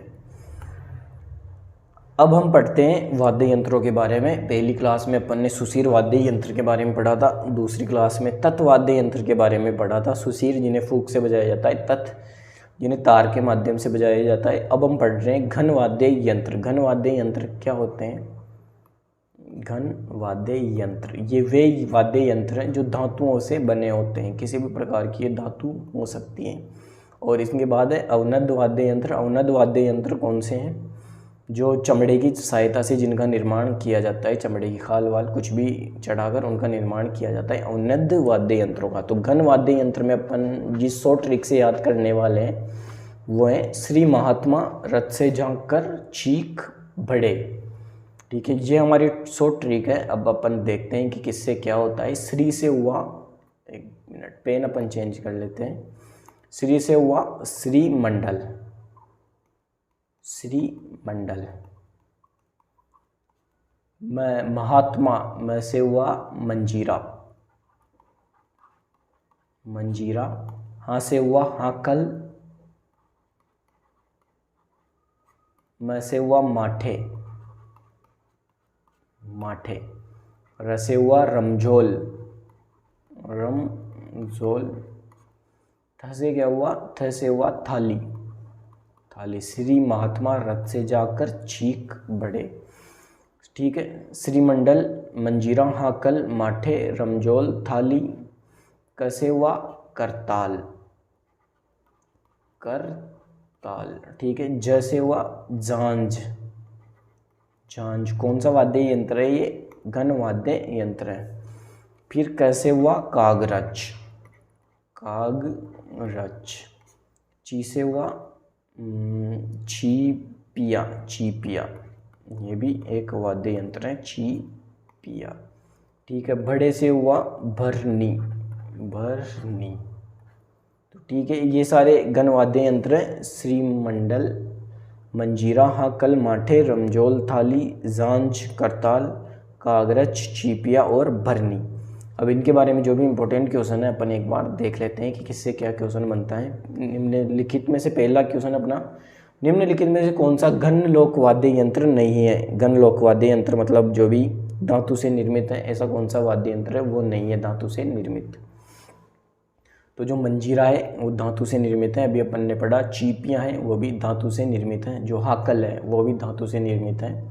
जबकि जो बाकिया वाद्य यंत्र है वो घन वाद्य यंत्र नहीं है। तो इसका सही आंसर है ऑप्शन नंबर 3, ठीक है, बाकिया। नेक्स्ट क्वेश्चन है, निम्नलिखित में से कौन सा युग्म सही है? इनमें कौन सा युग्म सही है उसकी अपन को जांच करनी है। खड़ताल सुशिर वाद्य, क्या खड़ताल एक सुशिर वाद्य यंत्र है? खड़ताल के जादूगर किसे कहा जाता है? जो सद्दीखा मांगणियार, उन्हें खड़ताल के जादूगर कहा जाता है। रबाब एक तत्वाद्य यंत्र है, एकदम सही है। बाकिया घन वाद्य यंत्र, ये बाकिया घन वाद्य यंत्र नहीं है। खड़ताल सुशिर वाद्य यंत्र नहीं है। डेरू ये सुशिर वाद्य यंत्र नहीं है। डेरू डमरू का बड़ा रूप है। ये अवनद्ध जो वाद्य यंत्र है वो है, ठीक है। तो इसका जो सही आंसर कौन सा है? रबाब तत्वाद्य यंत्र। रबाब एक तत्वाद्य यंत्र है, ये एकदम सही बात है, ठीक है। इसके बाद अपन नेक्स्ट बढ़ते हैं। खड़ताल के बारे में भी अपन ने पढ़ा कि खड़ताल जो है वो कौन सा वाद्य यंत्र है। यहाँ ख से खड़ताल बनता है, ये एक घन वाद्य यंत्र है। घूमर नृत्य के समय कौन से वाद्य यंत्रों की आवश्यकता होती है? जो घूमर नृत्य किया जाता है, राजस्थान का लोक नृत्य घूमर नृत्य को कहा जाता है। तो जब घूमर नृत्य किया जाता है तो कौन कौन से वाद्य यंत्र उपयोग में लिए जाते हैं? तो ढोलक और मंजीरा जो वाद्य यंत्र है, ढोलक एक अवनद्ध वाद्य यंत्र है और मंजीरा एक घन वाद्य यंत्र है। दोनों का उपयोग घूमर नृत्य के समय किया जाता है। नेक्स्ट क्वेश्चन है, अपन को इनमें सुमेलित करना है। जो अलगोजा है वो कौन सा वाद्य यंत्र है? अलगोजा जो है वो सुशिर वाद्य यंत्र है। राजस्थान का जो राज्य वाद्य यंत्र है अलगोजा को कहा जाता है, ठीक है। इसके बाद अपन जो इकतारा वाद्य यंत्र है उसकी बात करें तो इकतारा वाद्य यंत्र कौन सा है? इकतारा जो वाद्य यंत्र है वो है तत्वाद्य यंत्र। इकतारा वाद्य यंत्र एक तत्वाद्य यंत्र है। झांझ वाद्य यंत्र की अपन बात करें तो यह है अवनद्ध वाद्य यंत्र। और मांदल की अपन बात करें तो यह है घन वाद्य यंत्र। तो इस क्वेश्चन का जो करेक्ट आंसर हुआ वो हुआ 2, 3, 4, 2, 3, 4 और 1। ये इस क्वेश्चन का करेक्ट आंसर है। नेक्स्ट क्वेश्चन है, रमझोल किस प्रकार का लोक वाद्य यंत्र है? तो जो रमझोल वाद्य यंत्र है वो किस प्रकार का है? तो रमझोल एक घन वाद्य यंत्र है, ठीक है। मंजीरा, तानपुरा, चौतारा वाद्य यंत्रों का प्रयोग किस नृत्य में किया जाता है? मंजीरा, तानपुरा, चौतारा वाद्य यंत्रों का प्रयोग 13 ताली जो नृत्य हैं उसमें किया जाता है। जो कामड़िया पंथ की महिलाएं होती है वो 13 ताली नृत्य करती है। ये इम्पोर्टेंट क्वेश्चन है, आपको याद रखना है। और जो मंजीरा, तानपुर, चौतारा है इनका प्रयोग 13 ताली नृत्य के दौरान किया जाता है। Rajasthan role in the struggle of 1857 मतलब 1857 के अंदर राजस्थान का क्या रोल था? जो ये पुस्तक है 1857 में राजस्थान का जो रोल था, ये जो पुस्तक है ये किसने लिखी थी? ठीक है, तो ये जो पुस्तक है वो लिखी थी नाथूराम खड़गावत ने। Rajasthan role in the struggle of 1857 Nathuram Khadgawat द्वारा लिखी गई थी, ठीक है। इसके अलावा जो विष्णु भट्ट गोडसे हैं, विष्णु भट्ट गोडसे उनके द्वारा 1857 की क्रांति के ऊपर एक और पुस्तक लिखी गई थी। उसका क्या नाम है? उसका नाम है माझा प्रवास। जो विष्णु भट्ट गोडसे थे इनका संबंध साउथ साइड से है, राजस्थान में जो दक्षिण भारत है वहाँ से संबंध रखते थे विष्णु भट्ट गोडसे। 1857 की क्रांति का इन्होंने माझा प्रवास नामक पुस्तक के अंदर उल्लेख किया है। इस क्वेश्चन का सही आंसर है ऑप्शन नंबर 1 नाथूराम खड़गावत। दूसरा क्वेश्चन है, राजस्थान में भूरी मिट्टी का प्रसार क्षेत्र है। राजस्थान में भूरी मिट्टी कहाँ कहाँ पाई जाती है? पिछली क्लास में अपन ने पढ़ा था, जो बनास नदी का प्रवाह क्षेत्र है उसके अंदर भूरी मिट्टी पाई जाती है। जो राजसमंद, बिलवाड़ा, टोंक स्वाई माधोपुर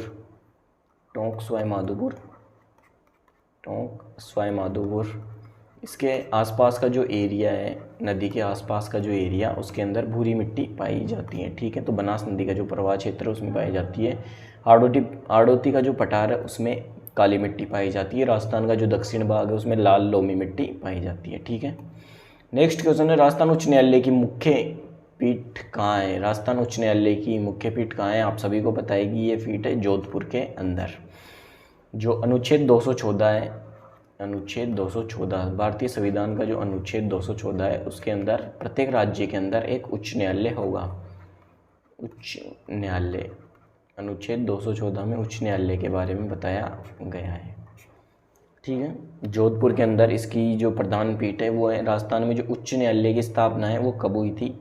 वो हुई थी 29 अगस्त 1949 को। जो राजस्थान में उच्च न्यायालय की स्थापना है 29 अगस्त 1949 को हुई थी। पहले कहाँ पे हुई थी? ये जयपुर के अंदर। और इसका उद्घाटन किसने किया था? इसका उद्घाटन किया था जयपुर के जो महाराजा थे मान सिंह, उन्होंने इस उच्च न्यायालय का उद्घाटन किया था। जिसके बाद 1856 के अंदर जो राज्य पुनर्गठन आयोग आया था, उसके बाद जो सत्यनारायण राव समिति थी, सत्यनारायण राव समिति, इसकी सिफारिश पर जो ये उच्च न्यायालय है ये जयपुर से कहाँ पे स्थापित किया गया है? जयपुर से इसकी स्थापना फिर की गई जोधपुर के अंदर। ठीक है, जोधपुर के अंदर, जयपुर से इसको शिफ्ट किया गया जोधपुर में 1958 के अंदर, 1958 में। ठीक है, ये जोधपुर शिफ्ट हो गया। 29 अगस्त 1949 को इसकी स्थापना हुई थी जयपुर में। जो राजा मान सिंह थे उन्होंने इसका उद्घाटन किया था। अनुच्छेद 214 के तहत उच्च न्यायालय की स्थापना प्रत्येक राज्य के अंदर की जानी है। राजस्थान उच्च न्यायालय की मुख्य पीठ कहाँ है? जोधपुर के अंदर। और इसकी जो खंड पीठ है वो है जयपुर के अंदर। नेक्स्ट क्वेश्चन है, अंबेडकर महिला कल्याण पुरस्कार के साथ दी जाने वाली राशि कितनी है? जो अंबेडकर महिला कल्याण पुरस्कार है कब दिया जाता है? ये दिया जाता है 14 अप्रैल को। 14 अप्रैल को महिला सशक्तिकरण के लिए कार्य करने पर यह पुरस्कार दिया जाता है, अंबेडकर महिला कल्याण पुरस्कार। महिला या तो महिला को दिया जाता है या किसी संस्था को दिया जाता है। महिला प्लस संस्था को दिया जाता है जो महिला सशक्तिकरण के लिए कार्य करती है। ठीक है, इसमें कितनी राशि दी जाती है? 51,000 रुपये की राशि प्रदान की जाती है और इसके साथ ही एक प्रशस्ति पत्र दिया जाता है। प्रशस्ति पत्र प्रदान किया जाता है। ठीक है, अब नेक्स्ट क्वेश्चन है हमारा, मुख्यमंत्री जल स्वावलंबन योजना प्रारंभ हुई। ये जो भूजल है उसको बढ़ाने के लिए राजस्थान में प्रत्येक व्यक्ति तक आसानी से जल पहुंच सके, पीने का पानी उसको प्राप्त हो सके, इसलिए मुख्यमंत्री जल स्वावलंबन योजना प्रारंभ की गई थी। कब से ये योजना प्रारंभ की गई थी? ये प्रारंभ की गई थी 27 जनवरी 2016 से। आपको ये याद रखना है, 27 जनवरी 2016 से मुख्यमंत्री जल स्वावलंबन योजना का प्रारंभ हुआ। कहाँ से इसका प्रारंभ हुआ था? झालावाड़ से। ठीक है, झालावाड़ से इसका प्रारंभ हुआ था। नेक्स्ट क्वेश्चन है, 1857 की क्रांति के समय कोटा में प्रमुख नेता जयदयाल व मेहराब खां क्रमशः कहाँ के निवासी थे? तो जो जयदयाल है इनका संबंध है मथुरा से, मथुरा यूपी से। और जो मेहराब खां है इनका संबंध कहाँ से था? करौली से। ठीक है, जयदयाल का संबंध मथुरा से और मेहराब खां का संबंध करौली से। कहाँ पर इन्होंने क्रांति की थी? कोटा के अंदर। कोटा के अंदर 1857 की क्रांति में इन्होंने अपनी भूमिका निभाई थी। 1857 की कोटा में जब इन्होंने क्रांति की थी उस समय शासक कौन थे? राम सिंह द्वितीय, राम सिंह सेकंड। जो मेजर बर्टन है, मेजर बर्टन, वो डॉक्टर सेडलर, लाला जयदयाल और मेहराब खां ने वहाँ की जनता के साथ मिलकर इन दोनों की हत्या कर दी थी। मेजर बर्टन वो डॉक्टर सेडलर को और कोटा के जो राजा थे राम सिंह द्वितीय इनको कैद कर लिया था। इसके पश्चात जब जो वहाँ पे सेना आई उन्होंने जयदयाल और मेहराब खां को अंग्रेज़ों की सहायता से, करौली के जो शासक थे उन्होंने अंग्रेज़ों की सहायता की और जयदयाल और मेहराब खां को पकड़ लिया और फिर इनको फांसी पर चढ़ा दिया गया, जयदयाल व मेहराब खां को। ठीक है, तो इनका संबंध है, जयदयाल का संबंध मथुरा से और मेहराब खां का करौली से। अब नेक्स्ट क्वेश्चन है, राजस्थान उच्च न्यायालय की खंडपीठ की स्थापना कब की गई? उच्च न्यायालय की खंडपीठ कहाँ पर है? जयपुर के अंदर, जयपुर में। इसकी स्थापना कब की गई थी? तो 31 जनवरी 1977 को इस खंडपीठ की स्थापना जयपुर के अंदर की गई। राजस्थान की एकमात्र जो उच्च न्यायालय है उसकी खंडपीठ जयपुर में है और मुख्य न्यायालय जो है वो जोधपुर के अंदर है। ठीक है, खंडपीठ की स्थापना कब की गई? 31 जनवरी 1977 को। राजस्थान के उच्च न्यायालय की जोधपुर पीठ के अंतर्गत आने वाले जिला न्यायालयों की कुल संख्या कितनी है? तो जोधपुर जो पीठ है इसके अंतर्गत राजस्थान में कुल कितने जिला न्यायालय आते हैं? इनमें 18 जिला न्यायालय आते हैं जोधपुर के अंदर। और राजस्थान में कुल जिले कितने हैं वर्तमान में? तो अभी 33 है। ठीक है, 33 ज़िलों में से जो 18 ज़िले हैं वो जोधपुर पीठ के अंतर्गत आते हैं और जो बाकी के 15 ज़िले हैं, 15 ज़िले वो जयपुर के अंदर आते हैं। ठीक है, 15 ज़िले जयपुर में, 18 जोधपुर में। और अभी 19 ज़िले और 3 संभाग और बनाए गए हैं। 19 ज़िले प्लस 3 संभाग, 3 संभाग और बनाए गए हैं। तो इनके बारे में जो भी इनकी सीमाएं, जो भी डिटेल है वो आगे जब आ जाएगी क्लियर हो जाएगा कि कौन सी तहसील, कौन सा गांव, कौन सी ज़िले में जा रहा है, तब आपको बता दिया जाएगा। लेकिन अभी जो है अपन 33 ज़िलों के बारे में ही पढ़ रहे हैं। ठीक है, क्वेश्चन 2020 में पूछा गया था तो 33 ज़िलों के बारे में अपन बात कर रहे हैं। अब इसके बाद इस क्वेश्चन का सही आंसर है राजस्थान के उच्च न्यायालय की जोधपुर पीठ के अंतर्गत आने वाली जिला न्यायालयों की कुल संख्या है 18। ऑप्शन में देखिए 36, 35, 16 और 19 है, 18 नहीं है। तो जो ये एग्जाम हुआ था इनमें जो सही माना था वो 16 जिलों को सही माना था। नेक्स्ट क्वेश्चन है, राजस्थान के द्वितीय भामाशाह जिन्होंने रानी लक्ष्मीबाई को धन देकर मदद की थी उनका नाम है अमरचंद भाटिया। पिछली क्लास में अपन पढ़ चुके हैं। इनका संबंध कहाँ से? बीकानेर से। बीकानेर के मूल निवासी थे। ग्वालियर के अंदर ये व्यापार करते थे, ग्वालियर के अंदर। और राजस्थान के प्रथम 1857 की क्रांति के प्रथम शहीद थे। 1857 की क्रांति के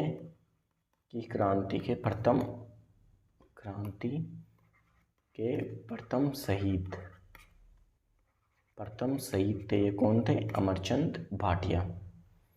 नेक्स्ट क्वेश्चन है, कौन सा युग्म सही नहीं है? जो रजब अली खान है ये वीणा वादक थे। ठीक है, एकदम सही है। रजब अली खान वीणा वादन से इनका संबंध है। आमिर खान का सितार वादक से संबंध है। आप सभी को पता है अल्लाह जिलाई बाई का संबंध वो मांड गायकी से। मांड ये गायिका है, अल्लाह जिलाई बाई। और जो रविशंकर है उनका संबंध नड़ वादक से नहीं है। ठीक है, नड़ वादक, प्रमुख नड़ वादक कौन है? यह है कर्णा भील प्रमुख नड़ वादक है। ये जो क्वेश्चन है अल्लाह जिलाई बाई का संबंध है मांड गायकी से, ये बहुत इंपॉर्टेंट है। पिछले लगभग 2-3 बार ये एग्जामों में पूछा जा चुका है। अल्लाह जिलाई बाई का संबंध है मांड गायकी से। नड़ वादक है कर्णा भील। नेक्स्ट क्वेश्चन, इनमें से कौन सा वाद्य अवनत श्रेणी में आता है? तो जो इनमें से अवनत श्रेणी का वाद्य यंत्र है वो कौन सा है? वो है तंदूरा। तंदूरा अवनत श्रेणी का वाद्य यंत्र है। एक मिनट, तंदूरा इसमें अवनत श्रेणी का, सॉरी तंदूरा इसका आंसर नहीं है। इसका आंसर है मांदल। जो मांदल है वो है अवनत श्रेणी का वाद्य यंत्र। अवनत श्रेणी का जो वाद्य यंत्र होते हैं वो होते हैं जो मतलब चमड़े की सहायता से, चमड़े से जो मढ़े हुए होते हैं, मतलब जिन पर चमड़ा लगा हुआ होता है, चमड़े से मढ़े हुए। ठीक है, जो चमड़े से मढ़े हुए जो वाद्य यंत्र है उन्हें अवनत श्रेणी के वाद्य यंत्र कहते हैं। तो जो मांदल है वो अवनत श्रेणी का वाद्य यंत्र है। ठीक है, और वाद्य यंत्रों के बारे में बात करें तो सुशीर वाद्य यंत्र के बारे में अपन पढ़ चुके हैं। सुशीर जिन्हें फूंक की सहायता से बजाया जाता है। तत्व वाद्य यंत्र, तत्व वे होते हैं जिनमें तार लगा होता है। घन वाद्य यंत्र जो धातु से बने होते हैं। इसके अलावा जो अवनद वाद्य यंत्र है, अवनद वाद्य यंत्र होते हैं जो मतलब जिनके ऊपर जो चमड़ा होता है वो लगा हुआ होता है। चमड़े से मढ़े हुए वाद्य यंत्र अवनत श्रेणी में आते हैं। तो निम्न में से कौन सा वाद्य अवनत श्रेणी में आता है? ये मांदल जो वाद्य यंत्र है अवनत श्रेणी का वाद्य यंत्र है। नेक्स्ट क्वेश्चन है, निम्नलिखित में से कौन सी मिट्टी जिले सुमेलित नहीं है? तो काली मिट्टी, जो मध्यम काली मिट्टी है उसके बारे में आपको पता है कि हाड़ौती प्रदेश में पाई जाती है। बूंदी और बारा, कोटा, झालावाड़ जो भी है उनमें ये मध्यम काली मिट्टी पाई जाती है। लाल लोमी मिट्टी के बारे में मैंने अभी आपको बताया कि जो राजस्थान का दक्षिण भाग है उसमें लाल लोमी मिट्टी पाई जाती है। डूंगरपुर, उदयपुर, बांसवाड़ा, प्रतापगढ़ जो भी क्षेत्र है उसमें लाल लोमी मिट्टी पाई जाती है। लाल और पीली मिट्टी, ये झालावाड़ और कोटा, इनसे इनका संबंध नहीं है। लाल पीली मिट्टी कहाँ पाई जाती है? पाली, अजमेर, पाली, अजमेर और लगभग सिरोही, इनके आसपास का जो क्षेत्र है उनमें लाल और पीली मिट्टी पाई जाती है। भूरी, रेतीली, कचारी मिट्टी भरतपुर और अलवर में पाई जाती है, ये भी एकदम सही है। तो कौन सा सुमेलित नहीं है? लाल और पीली मिट्टी वाला सुमेलित नहीं है। कोटा झालावाड़ में काली मिट्टी पाई जाती है, हाड़ौती प्रदेश है। ऑप्शन से भी आप इसको पकड़ सकते हैं। जो ये लाल और पीली है, पाली, अजमेर, सिरोही के आसपास के क्षेत्र में पाई जाती है। क्वेश्चन है नेक्स्ट, राजस्थान के कितने भूभाग पर रेतीली और बलुई दोमट मिट्टी का प्रसार है? तो रेतीली, और आपको पता है राजस्थान में सबसे ज़्यादा रेतीली बलुई मिट्टी कौन से क्षेत्र में पाई जाती है? जो पश्चिमी राजस्थान है, जो पश्चिमी राजस्थान है, राजस्थान, उसके अंदर रेतीली और बलुई जो मिट्टी है वो पाई जाती है। तो पश्चिम राजस्थान के हिसाब से देखें तो इनका प्रसार राजस्थान के 2/3 क्षेत्र में है। राजस्थान के 2/3 क्षेत्र के अंदर रेतीली और दोमट मिट्टी का प्रसार है। नेक्स्ट क्वेश्चन है, भूरी रेतीली कचारी मिट्टी के संबंध में कौन सा कथन असत्य है? भूरी रेतीली कचारी मिट्टी, तो देखते हैं। ये मिट्टी राजस्थान के अलवर, भरतपुर के उत्तरी भाग और गंगानगर जिले के मध्य भाग में पाई जाती है, एकदम सही है। कोई आपसे पूछ ले भूरी रेतीली कचारी मिट्टी कहाँ पाई जाती है, इनका संबंध है अलवर, भरतपुर और जो गंगानगर का मध्य एरिया है उसके अंदर भूरी रेतीली कचारी मिट्टी पाई जाती है, एकदम सही है। इस मिट्टी में चावल व गन्ने की खेती की जाती है। इस मिट्टी में चावल व गन्ने की खेती नहीं की जाती, इनके लिए ये उपयुक्त नहीं है, ठीक है। तो ये इसमें असत्य कथन है। इस मिट्टी का रंग लाल व भूरा होता है, एकदम सही है। इस मिट्टी में चूना, फास्फोरस व ह्यूमस की कमी होती है, ये भी एकदम सही है। तो जो भूरी रेतीली कचारी मिट्टी के बारे में जो तथ्य आपको दिए गए हैं इनसे आपको ये याद हो रही होगी। तो इसमें जो असत्य हैं वो ये हैं कि चावल व गन्ने की खेती की जाती है, ठीक है। नेक्स्ट क्वेश्चन है, पहाड़ी मृदा राजस्थान में पाई जाती है। जो हाड़ौती प्रदेश है और उसके आसपास का जो एरिया है उसमें पहाड़ी मृदा पाई जाती है। पहाड़ी मृदा के जो कण होते हैं वो मोटे कण होते हैं, ठीक है। पहाड़ी मृदा के कण मोटे होते हैं। तो उदयपुर व कोटा का जो क्षेत्र है उसके अंदर पहाड़ी मृदा पाई जाती है। नेक्स्ट क्वेश्चन है, डूंगजी व जवाहर जी ने किस राज्य की सेना के विरुद्ध संघर्ष किया था? जो डूंगजी व जो जवाहर जी थे इनका संबंध सीकर जिले से है, सीकर जिले से इनका संबंध है। ये आपस में चचेरे मतलब भाई और भतीजे थे, ठीक है, चाचा भतीजे थे ये डूंगजी व जवाहर जी, ठीक है। जो इनको बीकानेर के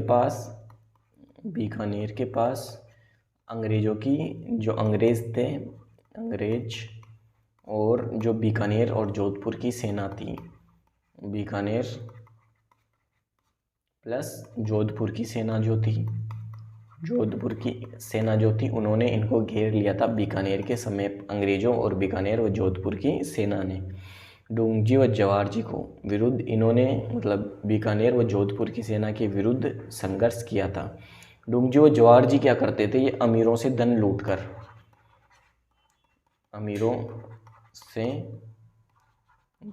लूटकर उसका क्या करते थे? उसको गरीबों में बांट देते थे, गरीबों में बांट दिया करते थे, बांट देते थे। डूंगजी व जवाहर जी अमीरों से धन लूटकर गरीबों में उसको बांट देते थे। तो ठीक है, इनका संबंध जो है वो सीकर से हैं। बीकानेर व जोधपुर के जो राजा थे, जो सेना थी, उनके विरुद्ध इन्होंने संघर्ष किया था। नेक्स्ट क्वेश्चन है, संबल ग्राम विकास योजना के अनुसार संबल ग्राम एक गांव है जिसमें जो संबल ग्राम है उसके विकास के लिए सरकार ने योजना चलाई हुई है। तो ये कौन सा गांव है? कौन से गांव को संबल ग्राम कहा जाता है? PRO एग्जाम 2019 में ये पूछा गया है। तो इसका जो सीधा सा आंसर है वो ये है कि जिस गांव की कुल जनसंख्या के अनुपात में अनुसूचित जनजाति की संख्या 40% या उससे अधिक हो।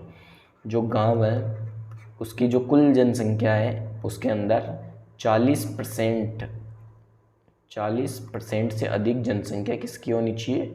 एसटी कैटेगरी की, अनुसूचित जनजाति की जनसंख्या 40% या इससे अधिक होनी चाहिए, तो वो कौन सा गांव हो जाएगा, संबल ग्राम।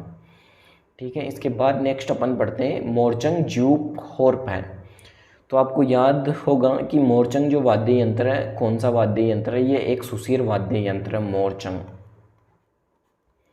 सुसीर वाद्य यंत्र। ट्रिक आपको याद होगी, बिना साहसी मोर तुसी सुमन बाकी सबू हटोना। मोर, बिना साहसी मोर तुसी, तो मोर से ये हो गया मोरचंग। ठीक है, मोरचंग का दूसरा नाम क्या है, ज्यूप होर्प। ज्यूप होर्प भी मोरचंग को कहा जाता है, मोस्ट इम्पोर्टेंट है, मोस्ट इम्पोर्टेंट लगा लीजिए कि मोरचंग को ज्यूप होर्प कहा जाता है। ठीक है, इतने सारे जो एग्जाम हैं, जो कॉलेज व्याख्याता का, कनिष्ठ अनुदेशक, सीधी भर्ती, जेल प्रहरी, कंप्यूटर अनुदेशक 2022 में पूछा गया है। मोरचंग क्या है, मोरचंग एक वाद्य यंत्र है, और वाद्य यंत्र भी कौन सा, सुसीर वाद्य यंत्र। नेक्स्ट क्वेश्चन है, कौन सी मृदा को ऊसर, कल्लर, रेह, अल्काइन आदि के रूप में भी जाना जाता है। जो ऊसर, कल्लर, रेह मृदा है, कौन सी मृदा को कहा जाता है, जो लवणीय मिट्टी है।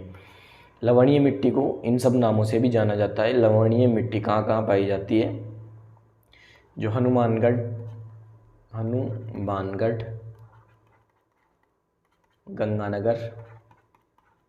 गंगानगर, बाड़मेर,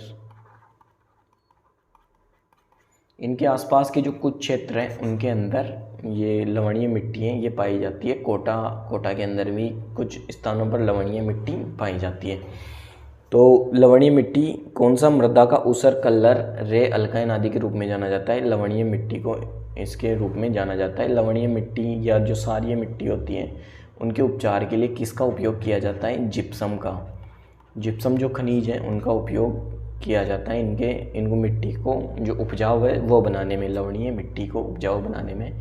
सबसे ज़्यादा जो लवणीय मिट्टी है या जो सेम की समस्या है वो कहाँ है, सेम की समस्या जो है वो बडोपल, हनुमानगढ़ के अंदर है। राजस्थान में सबसे ज़्यादा सेम की समस्या बडोपल, हनुमानगढ़ के अंदर है। ये लवणीय मिट्टी है, उसी की समस्या है, सेम की समस्या। नेक्स्ट क्वेश्चन है, 1857 के विद्रोह के समय गवर्नर जनरल कौन थे। जब 1857 का जो स्वतंत्रता संग्राम हुआ उस समय भारत के गवर्नर जनरल कौन थे, क्योंकि गवर्नर जनरल का जो पद था वो पूरे भारत के अंदर था। राजस्थान में था agent to governor general, Rajasthan में AGG का पद होता था, और इंडिया के अंदर गवर्नर जनरल का पद था। तो 1857 में कौन थे, ये थे लॉर्ड कैनिंग, और राजस्थान में AGG कौन थे, पैट्रिक लॉरेंस। ये सारी डिटेल आपको याद रखनी है। नेक्स्ट क्वेश्चन है, मंदिरों तथा राजाओं के महलों के मुख्य द्वार पर बजाए जाने वाला वाद्य यंत्र है। तो अवनद वाद्य यंत्र होता है ये कौन सा वाद्य यंत्र होता है जो मंदिरों तथा राजाओं के महलों के मुख्य द्वार पर बजाया जाता है। ये वाद्य यंत्र है ढोल। ठीक है, मंदिरों राजाओं के मुख्य द्वार पर बजाया जाता है ढोल। नेक्स्ट क्वेश्चन है, 1857 की क्रांति के दौरान निम्न में से किसके द्वारा मुगल बादशाह को निष्ठा का प्रतीक नजर भेंट की गई थी। जो सामोद के रावल शिव सिंह हैं उनके द्वारा भेंट की गई थी। पिछली क्लास में अपन पढ़ चुके हैं। 1857 की क्रांति के दौरान डूंगरपुर के शासक कौन थे। जो उदय सिंह थे वो डूंगरपुर के शासक थे। बांसवाड़ा के थे लक्ष्मण सिंह। ठीक है, विनय सिंह थे अलवर के, राम सिंह थे बूंदी के। नेक्स्ट क्वेश्चन है, लोकवाद्य यंत्र भपंग राजस्थान के किस क्षेत्र से संबंधित है। पहले अपन पढ़ चुके हैं, मेवात जो क्षेत्र है उससे भपंग लोकवाद्य यंत्र जो है उनका संबंध। मेवात क्षेत्र कौन सा है, अलवर भरतपुर का क्षेत्र, अलवर और भरतपुर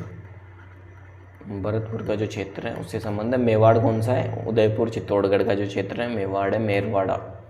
और मारवाड़ क्षेत्र कौन सा है, जो जोधपुर का आसपास का क्षेत्र मारवाड़ है। चिरायु योजना का लक्ष्य क्या है, चिरायु का मतलब आप समझ रहे होंगे, जो लंबी उम्र है उससे चिरायु का संबंध होता है। तो वृद्धाश्रम एवं वृद्धों का संरक्षण, यही चिरायु योजना का लक्ष्य है। चिरायु योजना कब की है, सन 2004 और 5 की है। कौन सी योजना, चिरायु योजना। इसमें जो वृद्ध जन होते हैं उनकी सहायता की जाती है ताकि वो लंबे समय तक जी सकें और उनका संरक्षण किया जाता है। तो इसका संबंध है वृद्धाश्रम एवं वृद्धों का संरक्षण। और राज्य पॉलिटिकल एजेंट में कौन सा सम्मिलित नहीं है? उदयपुर के अंदर जो CL सावर्स थे वो थे पॉलिटिकल एजेंट। कोटा में मेजर बर्टन, एकदम सही है। भरतपुर के अंदर मेजर निक्सन और मॉरिसन, ठीक है, ये थे भरतपुर के अंदर। जयपुर में मेजर लॉरेंस नहीं थे, जयपुर में थे मेजर ईडन जो है वो पॉलिटिकल एजेंट थे जयपुर में। तो इसमें कौन सा सम्मिलित नहीं है? तो इनमें जो सम्मिलित नहीं है वो है ऑप्शन नंबर 3 जयपुर वाला। नेक्स्ट क्वेश्चन है, निम्नलिखित न्यायाधीशों में से 1949 में उच्च न्यायालय के न्यायाधीश और राज्य में कौन सा विकल्प सही सम्मिलित है? कि 1949 में जो उच्च न्यायालय बना था उनमें कौन से जो न्यायाधीश थे उनका संबंध कहाँ से था? तो ये क्वेश्चन पूछ रहे हैं। तो इनमें जो न्यायमूर्ति आनंद नारायण कौल है, इनका संबंध कहाँ से था? इनका संबंध था कोटा से नहीं था, इनका संबंध अलवर से था, अलवर। राजस्थान पुलिस 2022 में जो एग्ज़ाम पूछा गया है उसके अंदर एग्ज़ाम हुआ था, उसमें क्वेश्चन पूछा गया है।